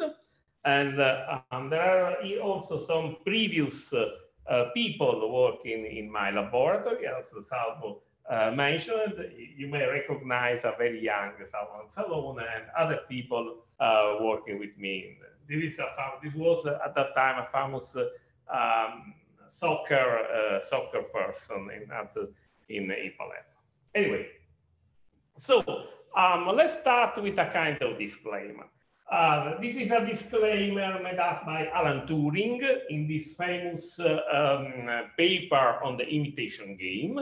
I don't know how many of you really read the imitation game paper. So many people cite this paper, but I suspect that only a few people really read this paper. And I report this disclaimer. I don't wish to give the impression that I think there is no mystery about consciousness. So even Alan Turing discussed about consciousness at that time in 1950. There is, for instance, something of a paradox connected with any attempt to localize it, of course, but I do not think these mysteries necessarily need to be solved before there is something, okay. Before we can answer the question with which we are concerned at this paper. So in some sense, there are many problems related with consciousness, but we cannot wait for to solve any problem before going further. So we can go on, and we know that there are many problems, but we need to go on. Okay, so what is the discipline of conscious AI system? In some sense, there are two goals. The main goal is to imitate some aspect of biological consciousness. So we want to imitate aspects of biological consciousness, so take inspiration to biological consciousness, unify many approaches from AI and robotics, cognitive robotics, epigenetic robotics, affective system, and so on, in order to build a better robot. And on the other side, we want to offer robotics, we want to offer AI system to the people studying biological consciousness as a tool to better investigate the mystery of consciousness, the aspects of biological consciousness. So in some sense, it is a twofold goal. Okay. This is one of the famous strips by Dilbert. What is like to have no conscious, Dilbert? This is a character in Dilbert strip. What is like to have no consciousness? This character say to a robot, and the robot responds, what is like to be totally unimportant? So how is like to be a human? And so how do you like your consciousness now? So we have to be sure that we want that consciousness to build a conscious robot, because a conscious robot is a tricky problem, and there are even many ethical problems. There are many people that are concerned with the fact that we would be able to build a real conscious robot. We build something which can suffer, so we can suffer into a machine. So it is an interesting problem, even from the ethical and philosophical point of view. Okay, this is a picture I had personally had in 2000 in London, and there is at that time it was even before the iPhone, the Samsung G600. Samsung claimed that image a phone that's image conscious. So the conscious of something which is related to a machine was a concept at Samsung, for example. This was before the iPhone. Okay, I would like to present you a very brief introduction to conscious AI system, with a very brief history.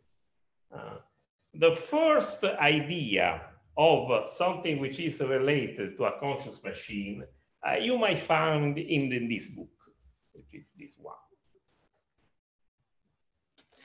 This book has been published in Budapest in 1962. And it has been translated in English in 1960, you might find.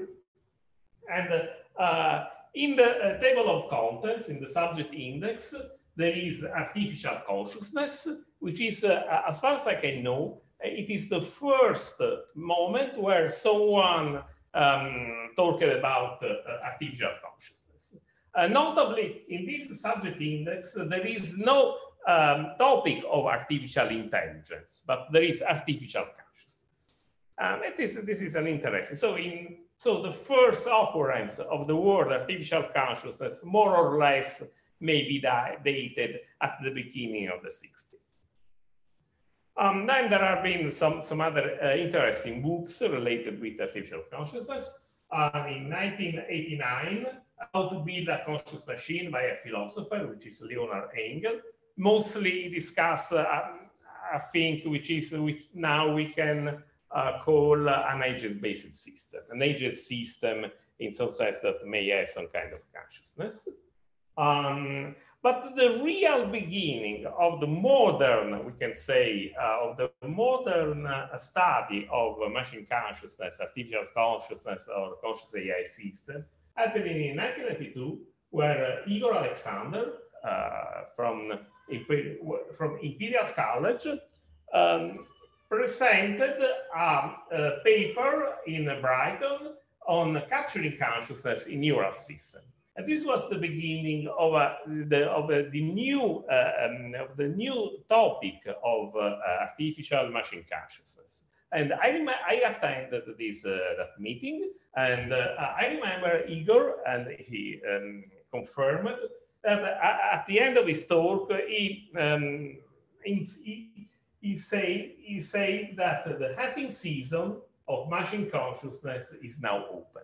So at the end of the talk, we were in some sense really interested into this new idea of building machines that could have some kind of consciousness. So the hunting season of machine consciousness. Okay, there have been other important landmarks of this discipline. In 2001, a Cold Spring Harbor meeting on a kind machine with conscious, and the concluding remark of Christoph Koch, which is an eminent neuroscientist, says that we know of no fundamental law or principle operating in this universe that forbids the existence of subjective feelings in artifacts designed or evolved by humans. So at the end of that workshop, in some sense, people agreed on the fact that there are no principles that forbids the possibility to build one day a conscious artifact. Okay, there have been several books and so on. This is one of my previous books. It is considered a kind of anthology of papers, at least until 2007. Now there are interesting times for conscious machine. In 2017, SRI International close to San Francisco, organized a long series of workshops during more or less 3 months. It was a kind of very long summer school. There are 7 workshops. Each workshop lasted 1 week, and discussing all the aspects of consciousness in machines. I attended to some of them, and as you may understand, it's not so easy to move back and forth from Palermo to San Francisco. I attended to 4 of them, and there is this report written by John Rushby and Daniel Sanchez, which is freely available, and that summarize all the aspects of this very long summer school. Now I may mention some. There is a Frontiers in Robotics and AI that I had together with some friends, which is today one of the most viewed research topics of Frontiers and AI. I think it is the third most viewed research topic in Frontiers in Robotics and AI. And this year, there is a new journal, which is the Journal of Artificial Intelligence and Consciousness, that started this year. The very first issue has been published this month, essentially, and the papers are open access for the rest of the year. So I may invite you to download the paper of this journal. Okay. So I would like to give you some kind of very brief introduction to some of the computational model in conscious AI. You have to consider that the fact that consciousness is a word where there are many meanings. It's like the elephant, and the blind scientist. If you touch the elephant in one part or another part, you may have some information, but it's only partial information.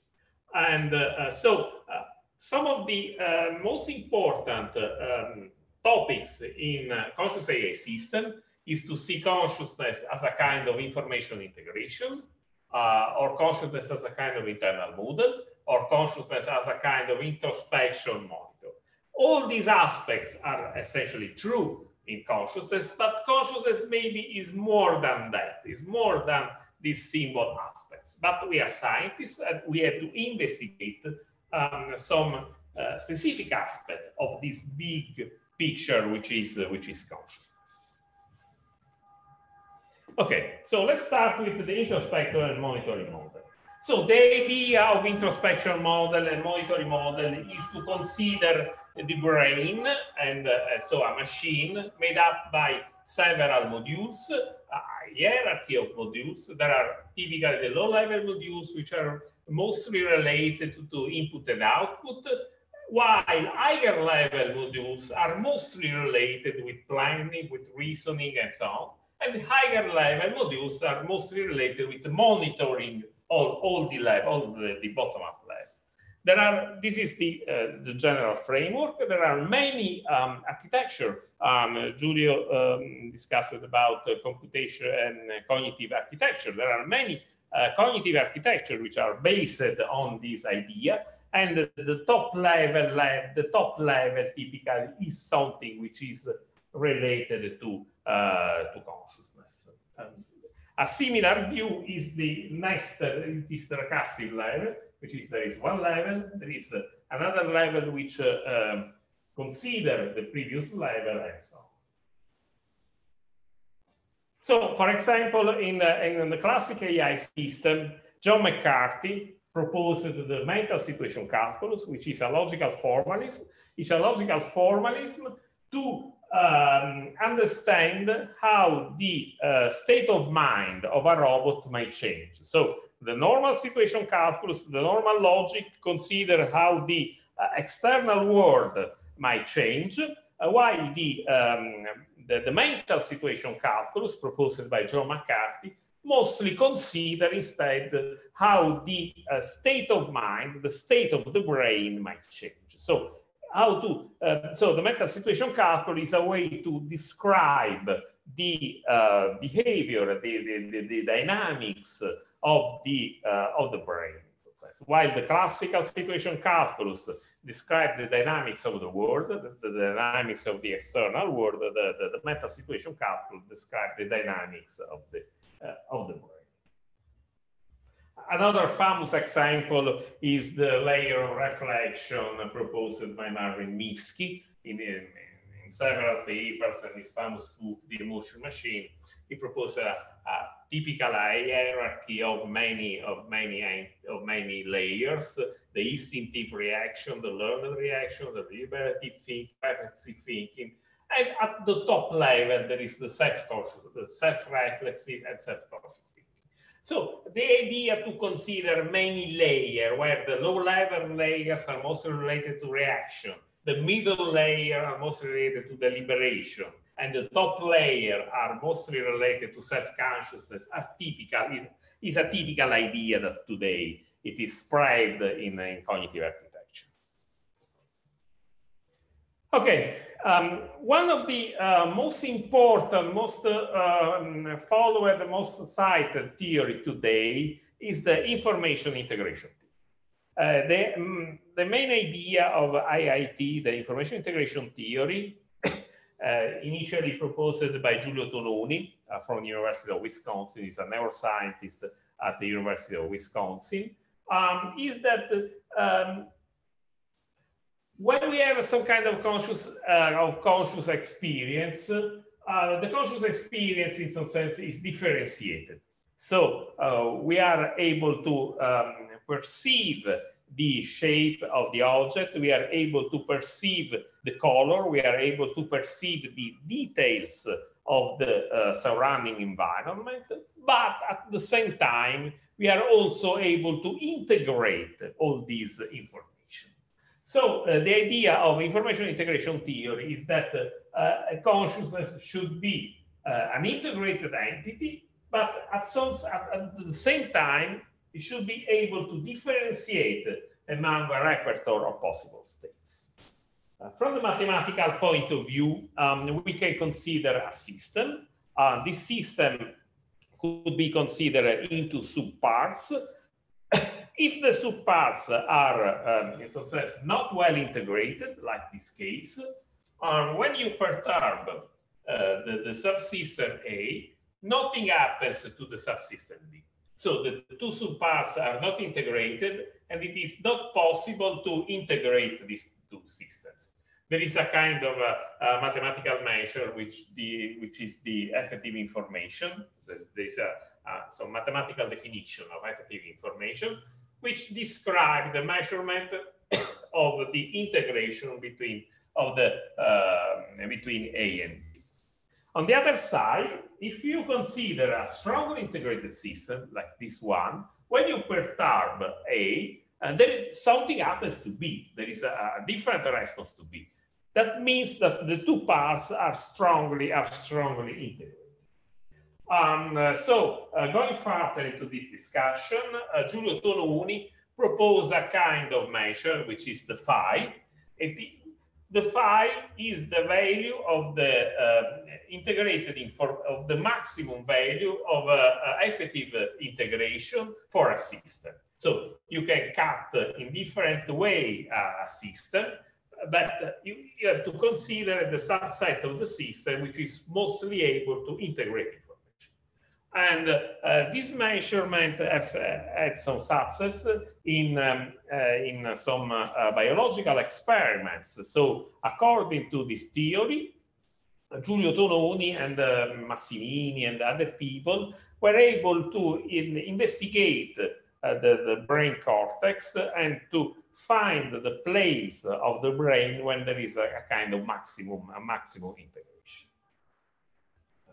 And this is an important theory even for robotics, because some people like Igor Alexander and other people try to build some artifacts that are able to integrate information according to the Tononi theory, or are able, in this important paper by Edlund and other people, the artifact is able to evolve in order to integrate information. And this paper by Edlund and other people present a kind of evolution system in animats, some animats evolution system, which the animats, so the bots, were able to evolve themselves with some kind of genetic algorithm in order to increase their fit. So to increase the fit is the capability of the animats of the bot to integrate information. So so consciousness, according to this theory, might be a feature of evolution. Okay, another important theory is the global workspace theory. The global workspace theory has been proposed by Bernie Bars, and it has some counterpart in AI. So according to Bars, our brain can be, in some sense, considered as a collection of unconscious processors. And these processors work in parallel and they compete. So there is some kind of competition among these processors. They compete in order to access the global workspace. So the global workspace is a kind of memory that which broadcasts the content of the workspace to all the processors. So there is a kind of competition, and the unconscious processor. So there is a kind of competition, and the unconscious processor, which is able to gain access to the global workspace, is able to recruit other processors. So in some sense, this may explain many aspects of consciousness related, for example, to focus of attention. So we were able, for example, to focus on one part of our view, and we are able to, our brain is able to recruit many other processors to process this part, the winning part of the field of view, for example, or other phenomena which are related to the fact that, for example, there is some word that not immediately comes to our mind, but there are some work at the low level, at the unconscious level, at some point, the word pop up in our brain. So the global workspace, in some sense, is related with the Blackboard system in AI. There are many cognitive architecture, in some sense, that are related with this idea. Mostly, there is the LIDA architecture. The LIDA architecture developed by Sam Franklin in close collaboration with Benny Bars. LIDA currently is a software that you may download and you may employ. Okay, in this brief review of some computational model of machine consciousness, I would like to mention the internal model. So the idea of internal model is that is an old idea in cognitive science. The idea is that we have a model of ourselves, we have our model of the external, we are able to build a model of ourselves and a model of the external environment. So the agent is an agent, a robot or whatever, interact with the external world, but at the same time, the agent is able to build a model of itself and of the external world. So the agent believed to interact with the external world. In reality, there is the model of the agent that reacts with the model of the external world. So everything is in our mind. This is mostly related with the matrix moving.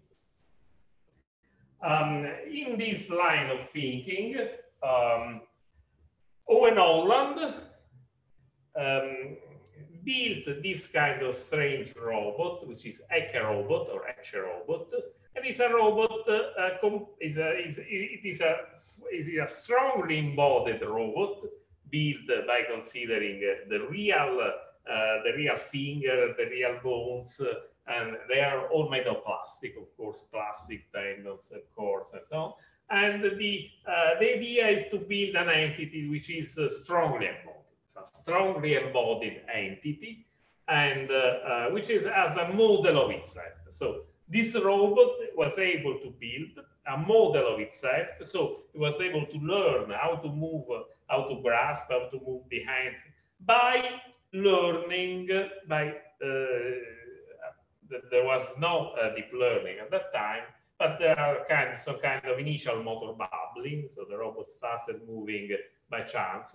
And then, just like the babies, not so different to the ICAP idea of a baby robot. Okay, another important robot in this sense has been proposed by Josh Bongard in 2006. Is a kind of starfish which was able to build a model of itself and a model of how to grasp. So the robot, by using a kind of genetic algorithm, was able to build a model of itself, and then starting with the model of itself, of its own body, was able to start moving. Okay, in this line of thinking, according to this line of thinking, we were inspired to internal model in 2009, 2010 with our experiment of a teacher robot, which is that a robot was a guide, a museum guide in Agrigent. Even in that case, the robot was able to build a model of itself, a model of the external environment, and to navigate through the museum. There are visitors. It's a normal museum where there were visitors. By taking into account the model of itself and the model of the museum.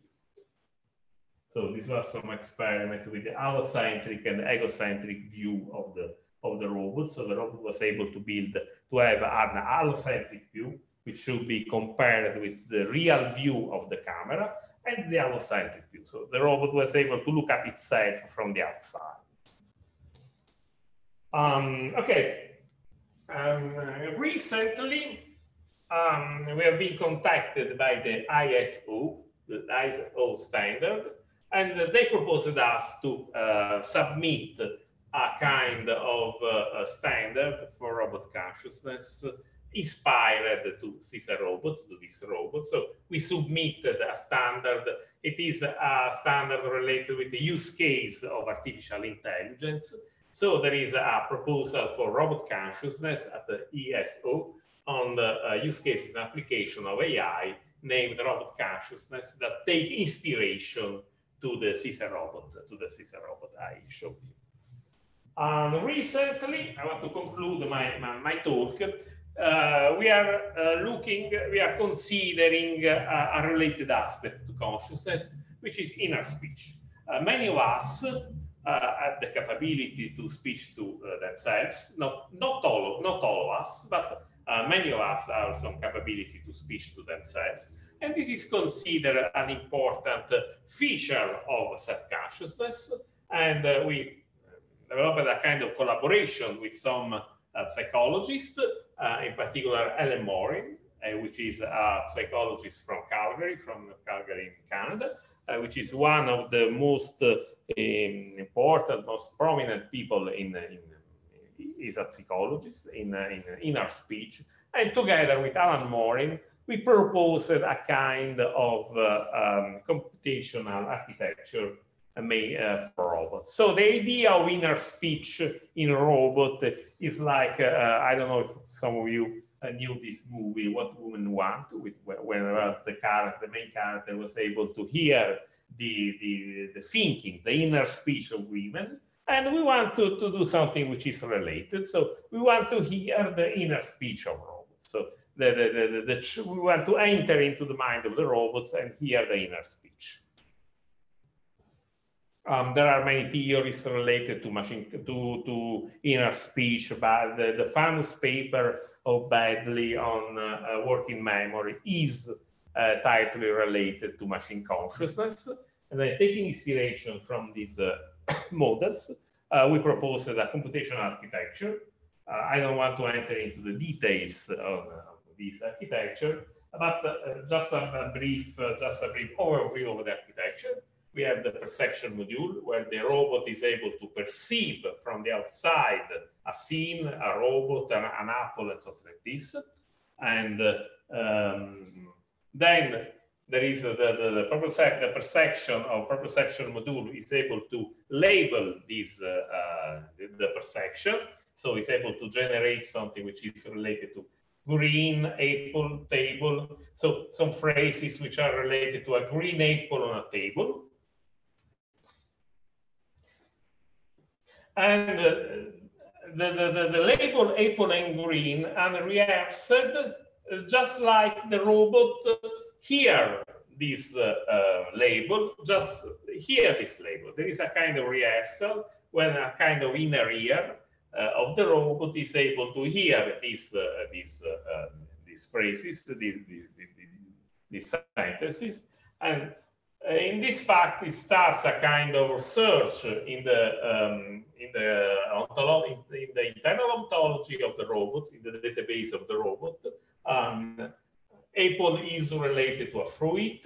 Green, there are many things that are green, and apple is a fruit, but even orange is another fruit. So the robot starts some kind of inner speech, says, yes, I see an apple, but the apple is a fruit. There are many fruits. Orange is a fruit. And so there is a kind of rehearsal process. At the end of the rehearsal process, one thing that might pop up is the fact that even orange is a fruit. And then let's look for an orange. If there is an apple, maybe the apple is a fruit, orange is a fruit, then let's see if there are some kind of oranges in the scene. So the idea is that we have some kind of free associations among entities in the ontology of the robot. But the important thing is that the people can enter into the mind of the robot. So that the people can hear the reasoning steps of the robots, just like a person that speaks to itself. So this is an example. We have our paper. This is the green object. And what is on the table? there is a green object. This green object could be a kind of fruit and a green apple. And there is the reasoning, there is the inner speech system that starts, okay, there is a green apple, this green apple is a fruit and so on, there could be some orange, and so the robot look at the other object, that is other cube, which may represent in this very simple scenario an orange. So the interesting thing is that people can hear what the robot thinks. Okay, I think I can stop here. And so thank you for your conscious attention. If there are any questions, I will switch to the more normal view. Thank you for the interesting presentation, also the way you presented. Okay. Here we are at the normal. Okay, I don't know if there are some questions from the audience. Maybe just a very quick one. Very interesting presentation. Thank you very much. Just inspired by your very last sentence of our conscious attention. How do you tell that someone else is conscious? So, and specifically in your architecture, like how do you? So in your architecture, the last you present, like the human will tell that the robot is conscious because it's expressing these thoughts. Is that the underlying thing, or if you have any more comment on that? No, thank you for the question, because it is really intriguing. The fact is related with the theory of mind. So a robot should have a kind of theory of mind in order to understand the consciousness of the other people. And the interesting thing is that there are many studies considering the theory of mind of the other in some sense related with consciousness, because I need to have some kind of theory of mind of myself. So when you do some kind of inner speech, you talk to yourself, and so you have a kind of theory of mind of yourself. So the fact that you need a theory of mind of the other and you need a theory of mind of yourself, in some sense, maybe are two things which are related. And there are interesting studies in people working with autistic people, for example. Autistic people, there is some kind of literature that thinks that autistic people were not able to be the correct theory of mind. And these people say that, okay, autistic people maybe there could be some problem with their own consciousness. So the problem of self-consciousness could be related with the theory of mind. Essentially, we are social people. So when we develop a theory of mind of the other, we may develop a theory of mind of ourselves. And the theory of mind of ourselves could be related with our self-consciousness. And sorry, thank you. And very quick follow-up is related to attention, actually, because at some point you also mentioned theories of attention, or how attention is related to consciousness. And so is that also the way in which we show consciousness, like by focusing attention, or like what's your comment there? No, consciousness and attention are two really tightly related concepts, of course. So, for example, the global workspace theory is in some sense is tightly related with attention, because we have these many models, many unconscious models in your brain, and at some point there is one unconscious model that gain consciousness and then pop up to the.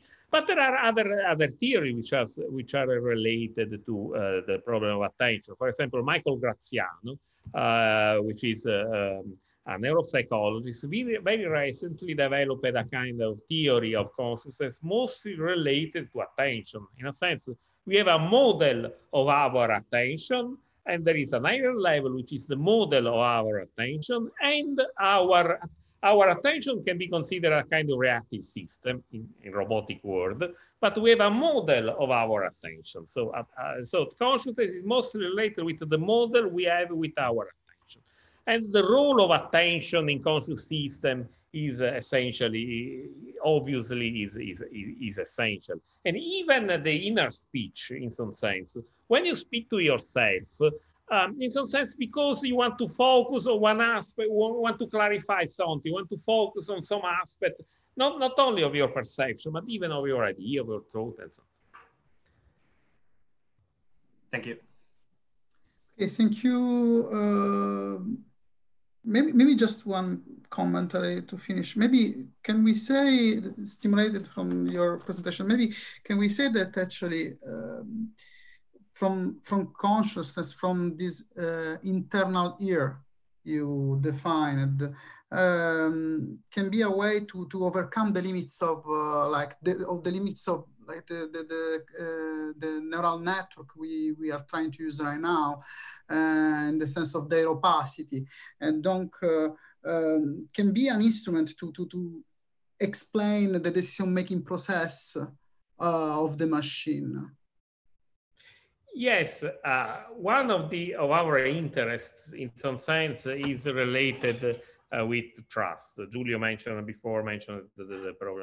problem of trust, and so we can trust, and we can trust a robot, we can trust a machine, if we are able to understand what is reasoning system, how the machine reasons. Yes, I know that we can look at the log of a machine to see what happened, but it's not normal way we live. So the idea of a kind of hearing the inner speech, so which is not a real inner speech because it's a kind of private speech, but hearing this kind of, we have the capability to hear the inner speech, the possible inner speech of a robot, for us could be a great way to better understand what is the course of reasoning, the course of action of the robot. And it is more normal to us. As I said before, we're engineers, so we are able to look at the memories, look at the log and so on of our robot. It's not the normal way. So this might be important for enhancing trust in a robot. Okay, thank you so much. So maybe we can switch to the, thank you, Antonio, to the last presentation. It will be Mariam Elimardani that will talk about brain-computer interfaces and their use in robotics. So, well, the best to the last. Please, yeah. Mariam, if you can take the control. Yeah. Yeah. Good afternoon, everyone. Thank you, Salvo, for inviting me to this event. I really enjoyed the other talks. I hope I can also contribute to this event by showing you what kind of projects and basically research I'm involved in. So I'm going to share my slides with you first. I hope you can see it already. Yes. Yeah. Okay. Yes. So I actually do a very multidisciplinary research in which I employ robots, virtual reality environment, as well as neuroscience of the human that is involved in interaction with those technology forms. So I got interested in brain-computer interfacing when I started my graduate school. So maybe I should give you a little bit of introduction about myself. I actually did study my graduate program in Japan at Ishiguro Lab, which all of you, I assume, know. It's a lab in which very human-like robots are developed. And there I also work as a research associate in ATR, Advanced Telecommunication Research Institute, where these human-like robots are located. And the whole idea behind my research was looking into the embodiment and telepresence when people are operating this, these human-like bodies entities with the power of mind. Then after that, I moved to Tokyo University. I had a fellowship as a postdoc, and I stayed there for another 2 years. There I mainly worked with Pepper robot, and my research shifted toward passive brain-computer interfaces, which I'm going to introduce later as well. And then as of 2018, I moved to the Netherlands in Europe as an assistant professor at Tilburg University. So I assume some of you do not know where Tilburg is located. I have brought you a map. It's in the south of the Netherlands. It's more closer to Belgium than the central city, Amsterdam. We have a very green campus. So if you'd like to visit, I'm happy to host you anytime. And there is also another institute here that I'm collaborating with. It's called Mind Labs.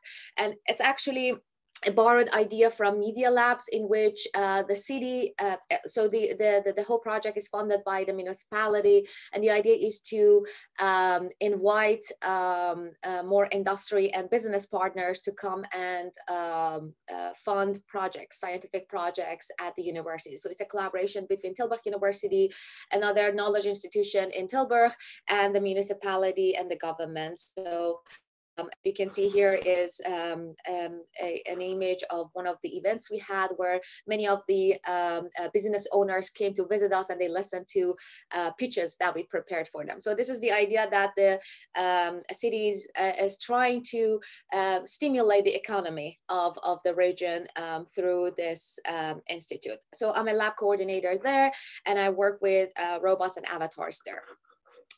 I'm gonna start with a little bit of introduction of what brain-computer interfaces are. Oh, I forgot to say, I'm also a co-founder as of 2019. I'm a co-founder of a smaller startup we have here in Tilburg, where we organize computational thinking workshops for kids. So this is me, and this is my friend and colleague, Marina Velikova. Both of us are foreigners, but we would like to contribute to the educational systems here in the Netherlands. So as you can see, there is some of the images of the events that we organized in the past. All right, so let's talk research. So as I said, I do brain-computer interfacing, and the idea behind this system is that you're going to be equipped with some sensors that are either placed on the scalp of your brain, or they are implanted using invasive techniques. And then the signals from your neural activation are collected and passed to some signal processing algorithms in order to understand what kind of responses you made to a particular stimulus, or what kind of thoughts you were going through. So the experience as presented, as manifested with neurophysiological activity. And then we use those outputs from the classifiers that we have developed based on the signal processing algorithms in order to control some outside device, such as a game, a virtual reality environment, a robot, a wheelchair, or even for social interaction with technology. And this actually comes as a loop in which we try to get information from the human in order to control the another form of technology, another form of media. And then we also want to understand how the human experiences this new form of technology, where they do not need to move their own body in order to interact with the system. And so this feedback part is also part of my research. So it's very important for me to look at the human as the core component of this interaction loop, and not only develop systems and AI algorithms that can understand the human activations, the human brain activations, but also see how this control over this new form of control over external devices can change the experience they have, which is also termed as neurofeedback effect. So I think many of you have seen this video that went viral a few months ago. This was done by a French research team in which they tried to make a paralyzed person who was not moving at all for 4 years to move an exoskeleton using a brain-computer interfaces that had implanted chips in his brain. So this guy actually had to be put into training for a long time in order to be able to control this device. So it was not as if they implanted the chip and it immediately started working. The person was trained for a while with different devices. You actually see it in a few moments. So he actually used a lot of computer games, other form of technology. You can see it here in order to move the hands of the exoskeleton, the legs of the exoskeleton. So it was going on for a while until he actually became able to generate those electrical activations in the brain that the robot could understand, that the BCI classifier could understand. And that it was at the time that I thought, okay, so finally, it seems that the research that I did in my PhD is coming into perspective, and it's going to have some applications, because I actually did embodiment research and how that affects the way that we interact with these BCI operated robots and exoskeletons. And this was done in Japan at the time when I was doing my PhD at Ishiguro Lab. So for those of you who do not know what Ishiguro Lab does, it actually develops very human-like robots. They are modeled from an actual human. Basically, they are twin robots, and they are teleoperated. So it's not like they are fully AI driven, but you do have some teleoperation systems that enable the operator to move or talk through this robot's body, even from a remote place. And what we realized at the time when people were were using these robots with another interaction partner in the room was that they have a sensation of being transferred to the robot's body or becoming the robot. Although they were not in the same place as a robot. We call this sensation embodiment sense, the sense of illusion, body ownership illusion. And this has been actually around, this form of illusion has been reported for quite, I think it's already 3 decades since, or 2 decades, it was first reported as a Nature article. And it was called rubber hand illusion. So it's the illusion in which you are watching a non-body part, and at the same time, you're receiving some sensory stimulation on both your body and the same dummy hand that you're seeing here. It's the hand that is being stimulated.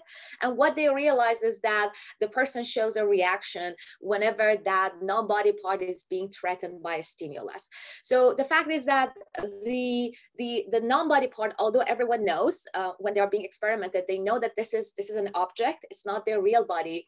They actually incorporate it into their body scheme, and they start feeling that the ownership they have for their real body is being extended to this non-body object.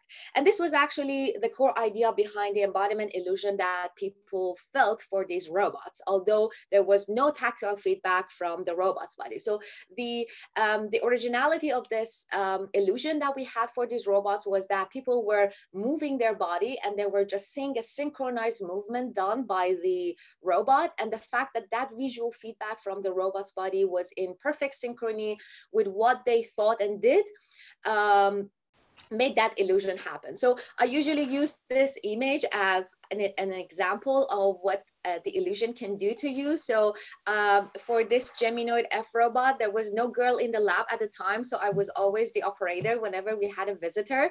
And if the people try to approach the robot and try to touch the face of the robot all the time, I would feel very uncomfortable. It was as if people were trying to touch me. So yeah, this guy here, actually, he is posing for this photo. He was not a bad guy doing harassment here. Anyway, for me, the embodiment illusion became very interesting topic to investigate. And not only I was interested in knowing, so what kind of interaction people have with this, I was interested in another form of this illusion, which was never reported in the past. And that was the illusion in which people do not move their body. So there is no synchrony between the actual body movement and what the robot is doing. I was wondering, what if we can just control the body with our minds with the power of the brain, and whether people still feel that embodiment illusion. So that's why I designed this experiment in which people use a brain-computer interfaces. So we had a classifier that looked at the EEG responses of these participants whenever they were told to think about a right hand or a left hand movement. So as soon as they thought about a right hand movement, so they were watching the robot's body from a first perspective view.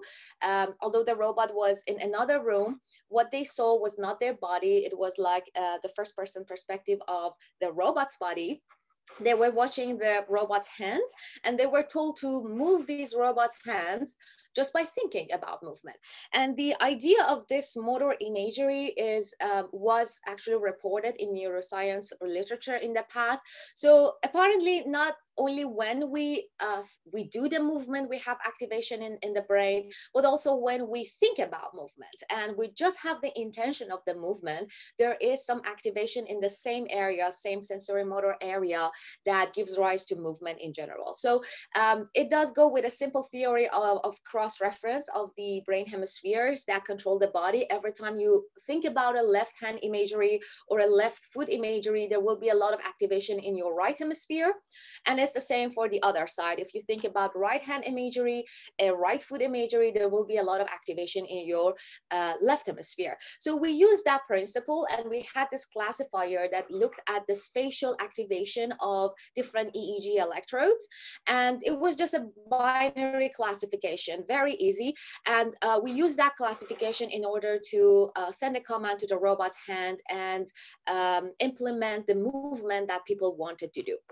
So what we did next, we wanted to actually see if they have any response to this. So as soon as they did it for 2 minutes, we gave them an injection to the robot's hand, and we actually recorded some skin conductance responses that they showed a very intense response whenever they saw the robot was being injected. So we took it as a measure of embodiment. And so this was the first report that people can actually feel embodiment for bodies that they move with the power of mind, but without doing the movement themselves. So it's just one channel of sensory information that is coming to them, and the synchronization of that channel, that visual feedback with the predictive model that they have in their brain.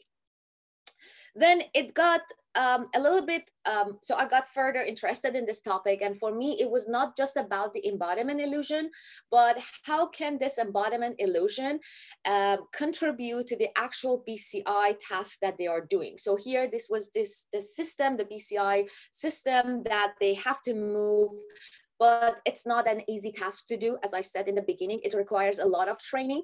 And usually people have to go through months of training in order to be able to generate patterns that system can classify. So we thought that maybe this embodiment illusion can actually help people to generate brain patterns better. And I put that into test by employing 2 different robots. One of them was supposed to give a very high sense of embodiment, and the other was supposed to either not have an embodiment or have a very limited amount of embodiment just because of the agency they had. So we changed the human likeness of the robot, and we expected that the difference of the embodiment they experienced would be different. And what we saw was that actually the way they produce brain activation, so you see the learning index we extracted from the neurophysiological responses was way higher, was significantly higher in the Geminoid group compared to the arm robot group.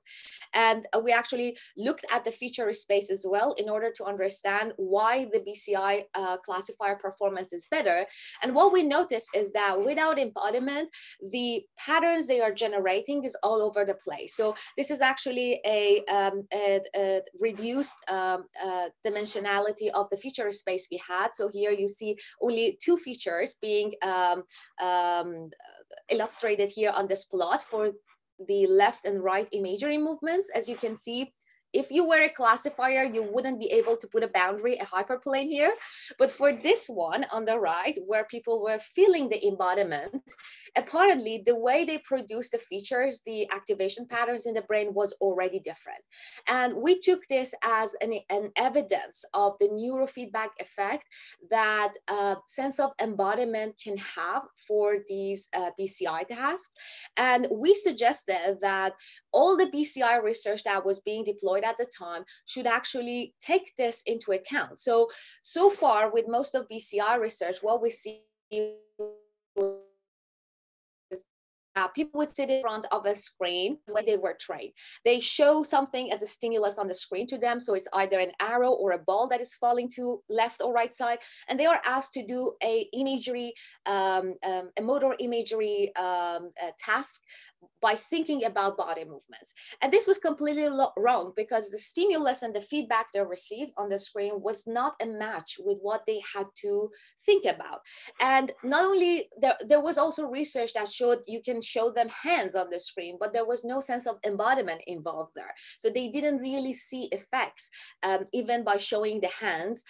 So we said, okay, we're gonna compare the Android feedback paradigm that we had in mind, in which embodiment was first induced and then people were trained, and compared it to this classical training paradigms.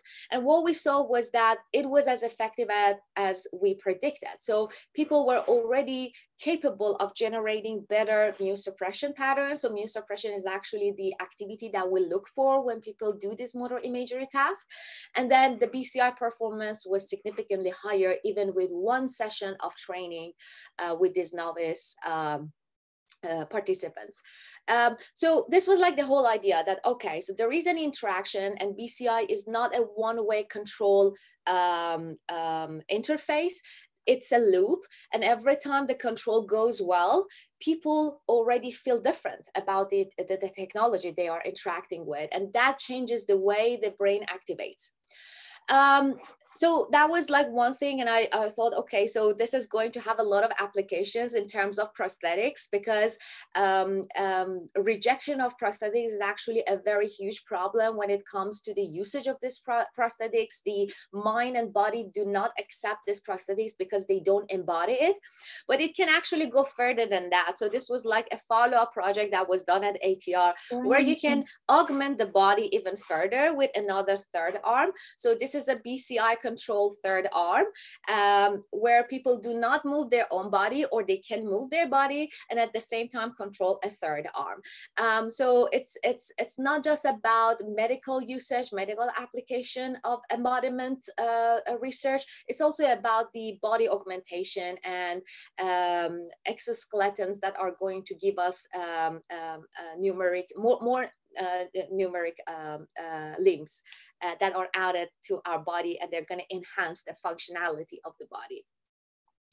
Okay, so this was like the research that I did back in Osaka University, where I was doing my PhD. And then after that, I got hired as a postdoc in a project at Tokyo University, where I was supposed to develop BCI-driven therapeutic robots. So the idea behind this research was less of an active control of the robot, but more of a passive control, which means that the BCI is no longer going to look for activation patterns that you intentionally produce, but it's going to be only at the background, and the robot is going to look at you and see what kind of mind states and cognitive states you're going through when you're put into a type of therapy, for example, a meditation therapy or a hypnosis therapy.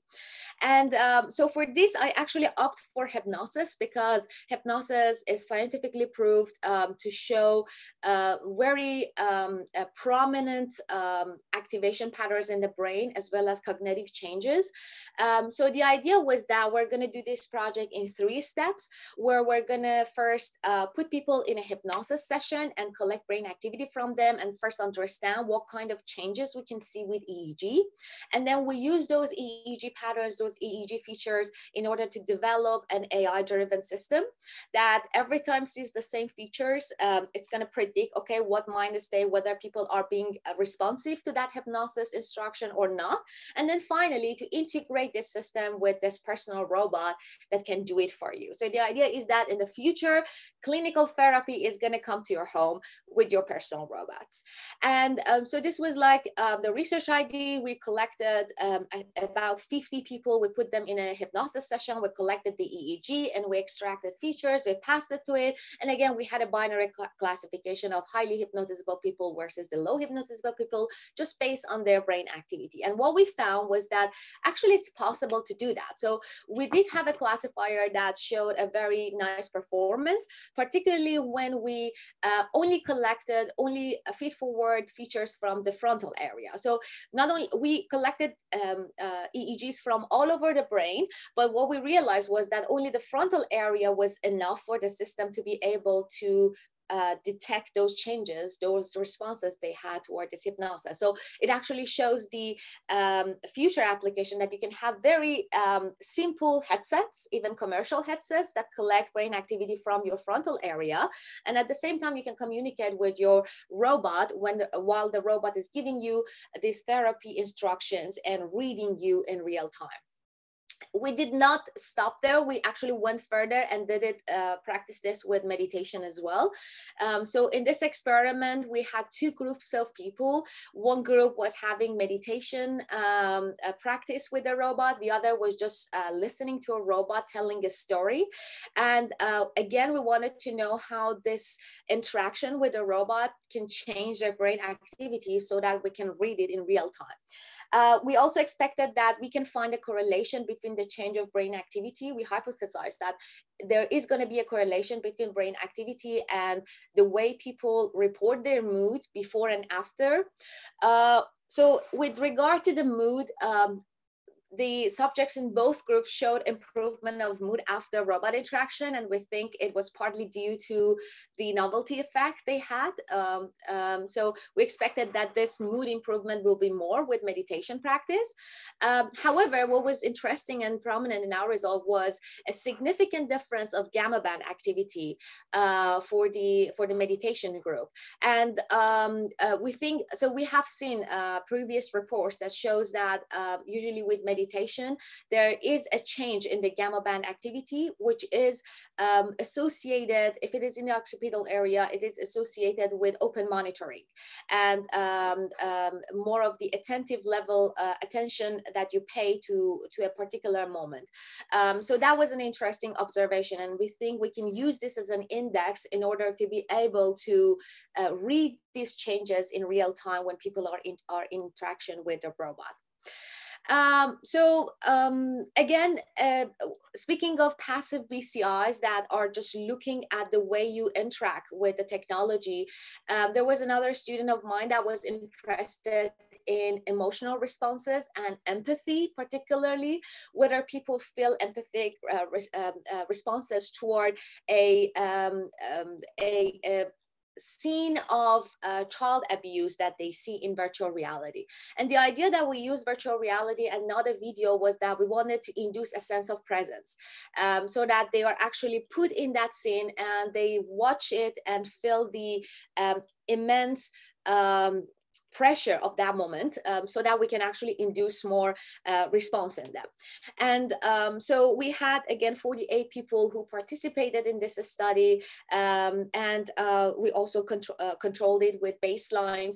And what we realized was that there is definitely some activation patterns as manifested by the asymmetry change they show. So asymmetry in the past has been shown, I mean, this is neuroscience stuff, but it's been related to the approval and withdrawal mechanism, where people have a positive versus negative emotion. And definitely this was consistent with what was reported in the past. So people showed definitely a negative emotion when they were watching the video. But what we found was that when they were watching this, the the prediction of the empathic response could not be done just by the time they were watching. It was only predictable before the stimulus was given to them. And this prediction, the response they showed was in correlation with the way that they assessed their own empathy levels before the experiment started. So here you see the empathy score as it was measured by a standard questionnaire. And on the y-axis, you see the alpha asymmetry power they showed in the frontal area. And you see that there was a significant correlation the way. So this already shows that at the baseline level, the way people produce brain activity is already determined and is in correlation with how much empathic they feel they are. And we did not rely on the correlation analysis only. We also took another statistic approach in which we wanted to have a predictive model that can tell the low empathic people versus the high empathic people. And again, we saw the same results, that when they were watching the video, it was not possible to tell. So apparently both groups show empathic responses, but at the baseline, so the pre-video and the post-video, it was possible with not a very, superior accuracy, to high and decent level of performance, tell whether they are from a high empathy group or low empathy group. And I think it's very important. It has a lot of implication when it comes to human technology interaction. The technology should be considerate of your emotions when it's interacting with you. And so far, we have not been very much successful in collecting or understanding how people feel, because mostly they rely on behavioral responses, how expressions are manifested in the face, or if it is biosignals, it's more about the arousal level and not the valence of the emotion people are feeling. So I think brain can actually be the more important source of information that we can go to and seek information with regard to emotion detection. One more project that I am currently supervising is project CogWeAre. This is funded by our school, where the students who are involved in this project are interested in EEG correlates of creativity in VR. And the long-term plan is to have VR environments that can help you to be more creative, and not in the way that they interfere with the way you do, with the way you perform, but by helping you with the ideation task. In this project, I'm actually working with another colleague of mine who has a degree in psychology, and his research is about creativity. So what we do, we actually put people in different technology forms, and we collect EEG when they have to do a creative task. And we look for EEG measures that show that a person perform more creatively compared to themselves. So it's more about them versus the baseline. And then we want to use this indication for an online measurement, where the system can predict whether you have been just mind wandering and you were not focused, you didn't produce any ideas yet. And if that is not the case, maybe the environment can change in a way that it gives you hints for better ideation. And I think this is going to be very important in the future when teams of design are working remotely together. Already they are doing so in car manufacturing sector. People are designing in VR using 3D scannings.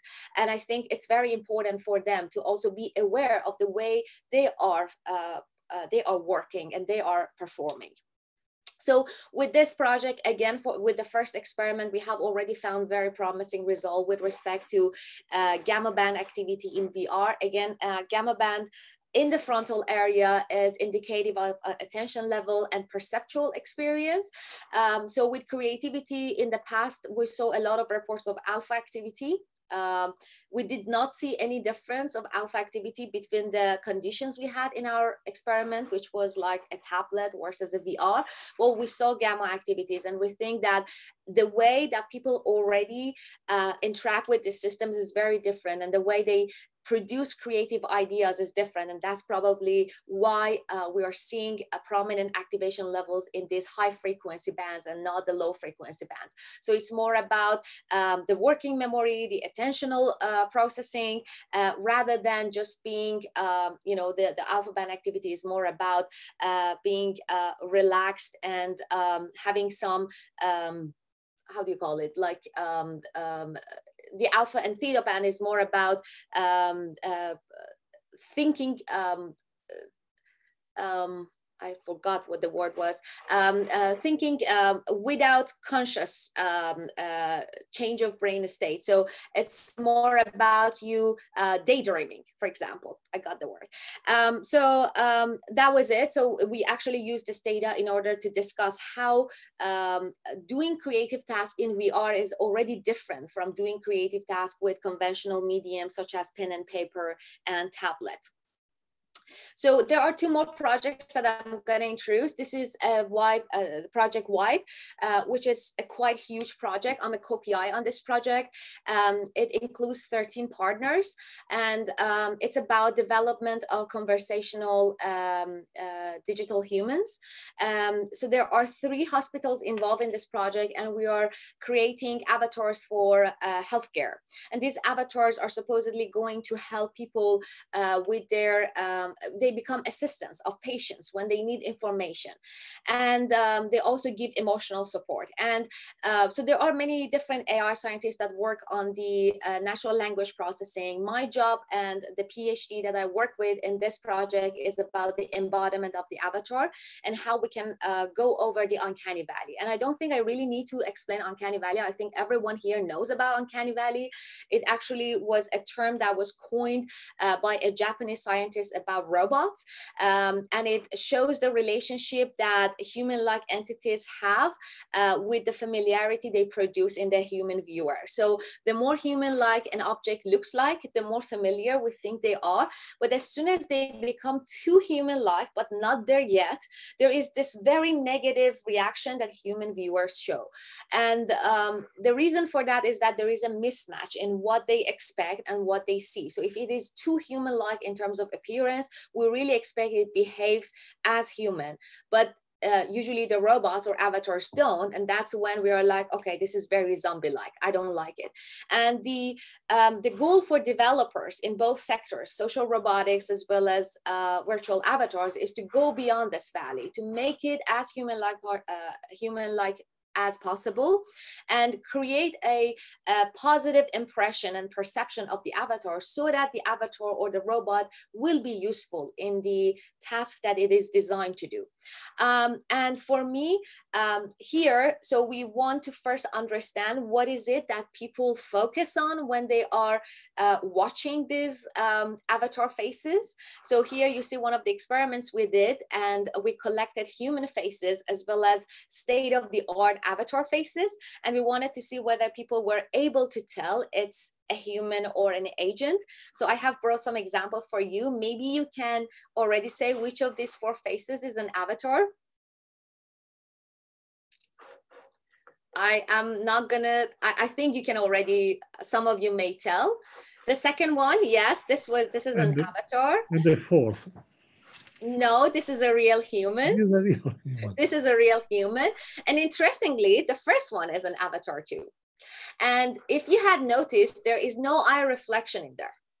And maybe if you were watching it for a bit more, or maybe it was moving and you did not see the reflection of the eye, already you could tell that something is missing from this. And these are the things that we are interested. What is it about the face that people focus on? And as soon as they do that, are we going to see that in the brain as well? So I have done actually this experiment back in Japan where we looked at facial expressions, and we use an functional MRI to look at brain activity patterns. So here we had the real model of Geminoid, and we had the Geminoid F, and then they had to do different emotional expressions, and we put people into MRI machine, and they watched these videos, not together, separately, and we asked them to rate whether this was human-like or not. And we already saw that that jittery movement of the robot created some different activation in the brain of those people. but I had never done it with EEG. And there was this recent report from Isa Sagan, who used to be a researcher at Ishiguro Lab. He did this experiment where there was the mechanic structure of the Android robot without the skin, and there was the Android robot with the skin, and there was the human that the robot was replicated from. And then they did all the same movements, and people watched these movements. And what happened was that there was some activation with respect to the error relativity potential. So this N400 is the negative response you show whenever you see something wrong. And they showed in this report that was published in 2018 that the response, as like the error related response, is much higher for this particular Android stimulus, not for this one and not for this one. And they argued that here the robot has a mechanical shape. It does do mechanical movement, so people, the expectation and what they see is the same, so there is no error-related potential.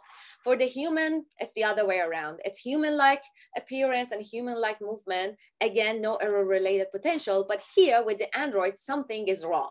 It looks very human-like, but it does not move as human-like. So that's why there was a significant error-related potential in this particular condition. And we want to do the same thing with the avatar. So in this case, what we want to do, we want to be able to detect those error-related potentials when people are watching it. And by doing this, we want to already use it as an indicator of the uncanny value or not. So people show this error-related negativity, it means that the avatar is not there yet. So again, this is going to be a BCI-driven system where people look at things and we collect the data, and based on that, we try to change the appearance of the avatar.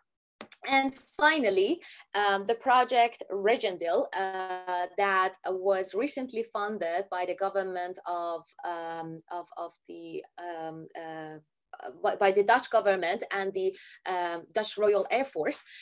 So this is a project that was funded as me being a part of Mind Labs. And in this project, the Air Force is interested in looking at the brain activity of pilots when they are training in VR.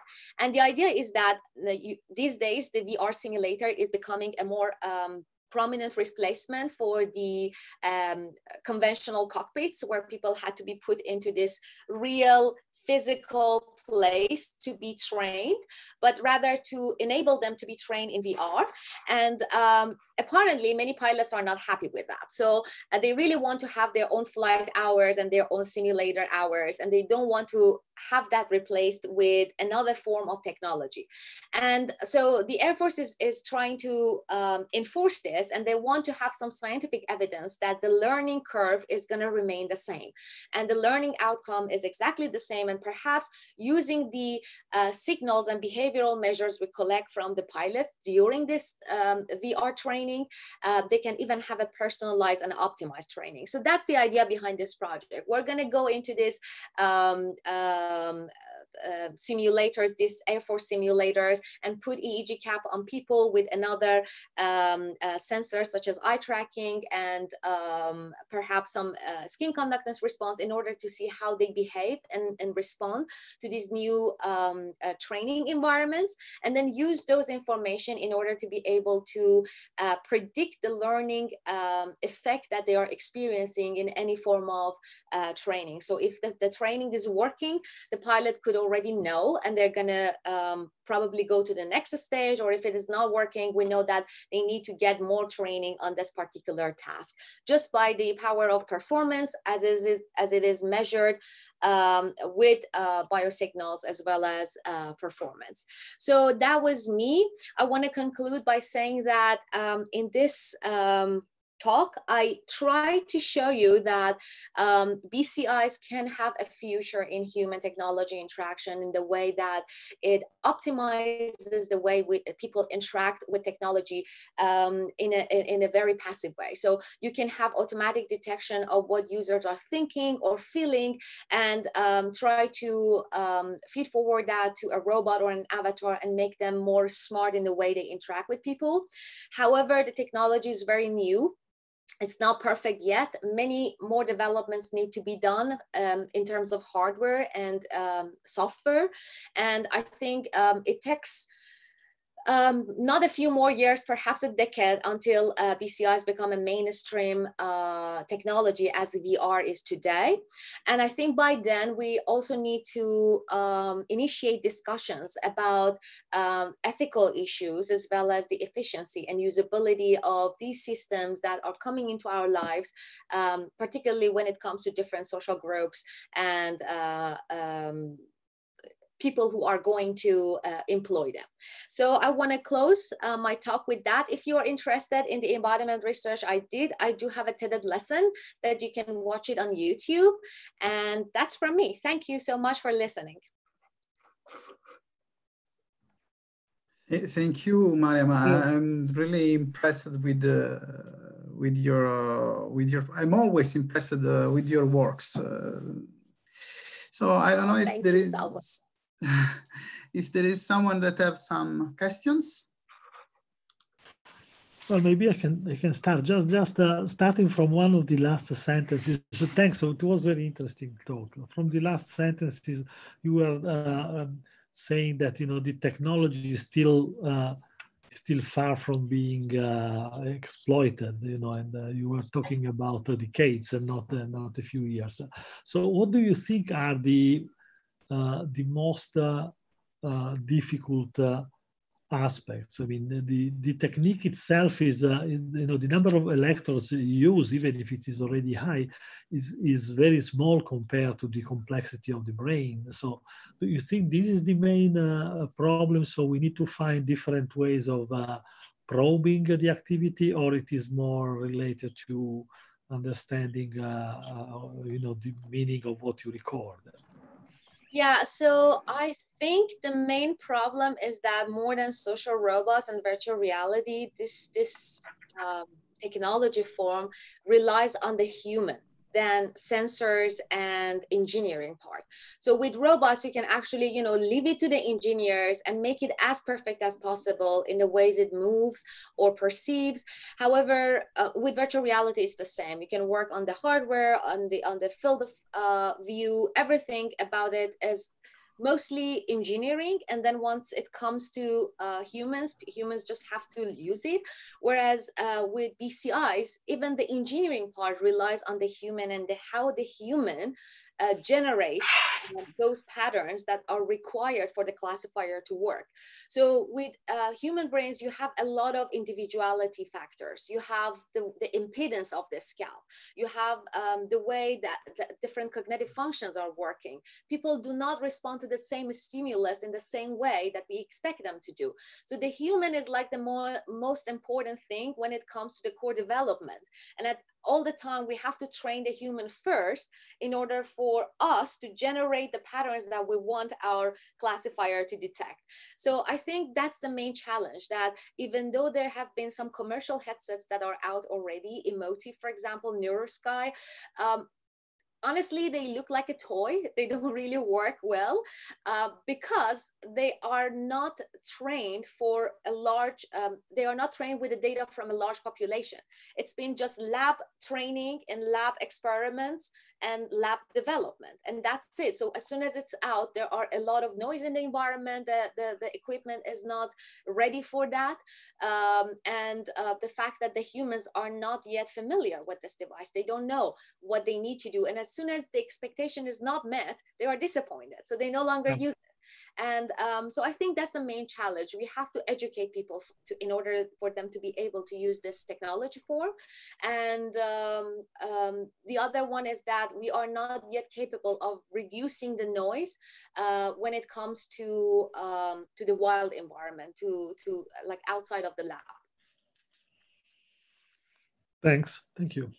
Yeah, that actually it was my question, because as you know, we have a PhD student, Samantha Charpentier, I think we talked about this. She's working on exploiting features related to attention in a classroom. So in fact, one of the problems we have is that I mean, we've seen in your videos, so the people is used to stand in a chair. This is for me one of the problems, because we would like to have EEG on children in a classroom. So I'm not sure if we will try to have some capture of data, but yeah, I think. And another thing is that the BCI technology is not really moving forward because it requires a lot of cost.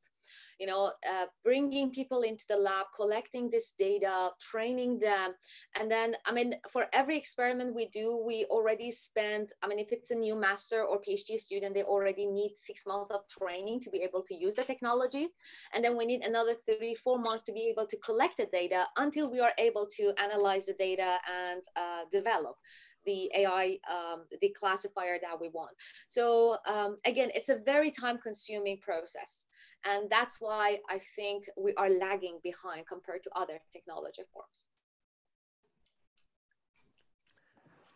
Can I ask a very quick thing? I guess it's very quick, but thanks for the talk, by the way, very nice. And is a curiosity, like in your experience with doing experiments with the participants, did you get like concern, like you touched about the ethics in the end, but did you get like participants were concerned about the possible uses of this, like the robot reading your mind and stuff like that? Like what's the general acceptance from people? Like, I always get that. So there is nowhere I go to give a talk about my research and there's not one person raising hand. What if you are going to hack my brain?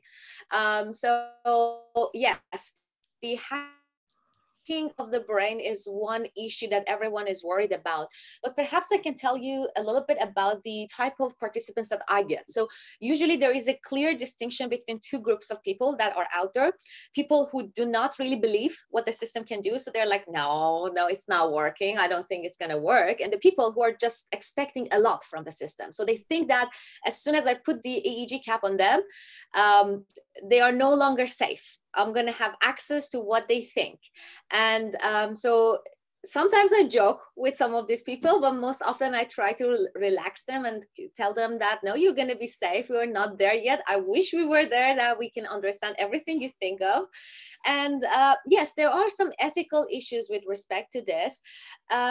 And I think it's in general with any AI technology, AI supported technology. So the fact that we are sharing personal data with this forms of media, it's something, I mean, it's not like the case that I cannot tell what you are thinking or you're doing not just by going through your Google Calendar, right? And Google already knows that. From your photos, they know. So perhaps they can predict from your activity what you're feeling and who you're going to vote in the next election. So it's a general concern when it comes to predictive modeling and data science techniques, but particularly with neural activity, because it's so personal. I think that discussion needs to be made, and people need to be educated about that. So what safety measures they have to take into account when they are going to use this technology. And that's the same thing we do with every technology form, right? So we do have some privacy measures that we take into account. However, personally, as a researcher who tries to look at the positive side of the technology, so I would like the knife to be used in a nice way for cooking, not for killing. I am more interested in for the technology to work for now. And I know as a researcher who's working in this field that it's not working yet.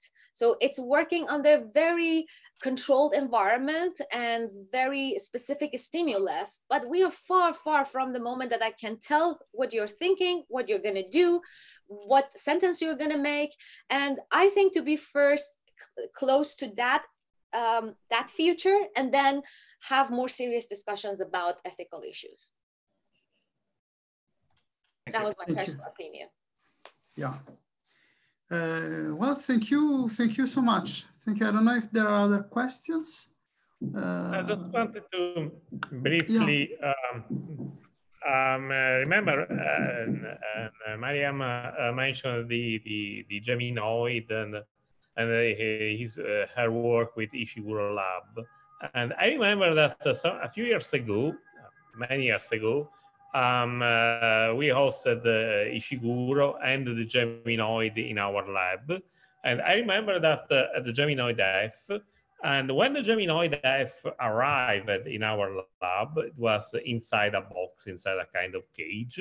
And when we opened this kind of cage, we found the Geminoid F, which was almost naked, was only covered with some kind of petticoat or whatever.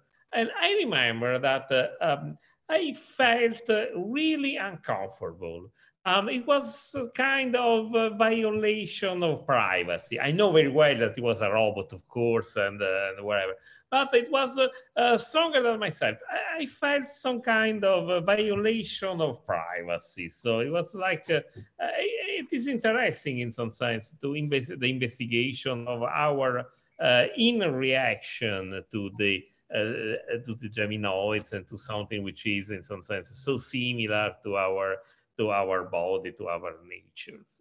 Yeah, that's true. So I think already the human likeness there, the fact that this does have the shape of a human, and you know that Ishiguro Lab usually does not allow you to take photos when they are disassembling or assembling the robot. It's prohibited. They have like security people around to check that nobody is going to take that picture. And the reason for that is that first, they do not want to shatter the illusion that this is a real robot, you know, it's a real person. And the second, because it's gross. It really looks gross when you have legs and hands that look like human. And yeah, I think that feeling, we humans always have that response to human-like shapes.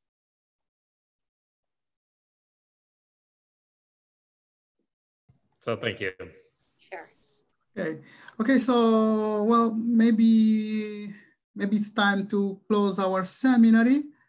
So thank you, Mario. Thank you, everybody. I don't know, maybe thank you for to the attendance also. I don't know if Isis, you want to add something? Thank you very much. Oh, sorry. Oh, sorry. Was just to ask: is the YouTube gonna be available later? Yes. Sure. I will give you the link. Yeah. Yes. Well, during your presentation, I took some photos, and Salvo, please, if you want to. Yeah. Look next. Here. Well, so, and I took more than these, but it was too many on the slide. Of course, Salvo will give us the link. For the moment, I think, because it is always, it is still, in live, so we can not have the link. We have to wait at the end, but we will give you, of course. Thank you very much. Regarding at least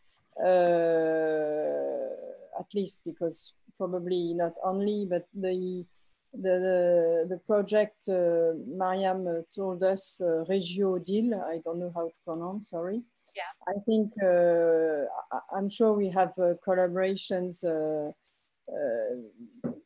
we have possibilities of collaborations in our lab. Oh, that's excellent. Then let's talk about it. So we, at least we have 2 persons, but unfortunately they are not here. But we will talk. Well, let's say. Absolutely, I'm very much looking forward to that. Let's do that. The project that I introduced is actually recently funded, so we haven't kicked it off yet. We're in the process of hiring a PhD that will work for us and collect the data. But I think it's a 3-year project, but we are not going to stop there. So I'm hoping that more funding from the Air Force is going to flood in. So we'll see. Okay. Well, thank you very much. Okay, thank you. Very. Okay, thank you very much. Thank you all. And I'd like to thank the other speakers. Thank you. Thank you. Yeah. Thank you. Bye. And actually, I hope to see you soon in Paris when this thing of the coronavirus will finish, because I really think, I mean, staying in front of a PC, so passing so much time in front of a PC, really forced me to appreciate how much it's nice to be together in real life. Yeah, that's cool. Get some coffee at least. Yeah, with some coffee. Yeah. Okay. Thank you so much. Organization and meeting, Salvo. Right. Yes, why not? That Okay. would be the next. Yeah, why not? I really would like. Okay, look forward to see you again. Okay. Thank you so much. Thank you also to Thank you. the public here, and see you again. See you Thank soon. you. Yeah. See you soon. Bye. Bye. Bye. Bye bye.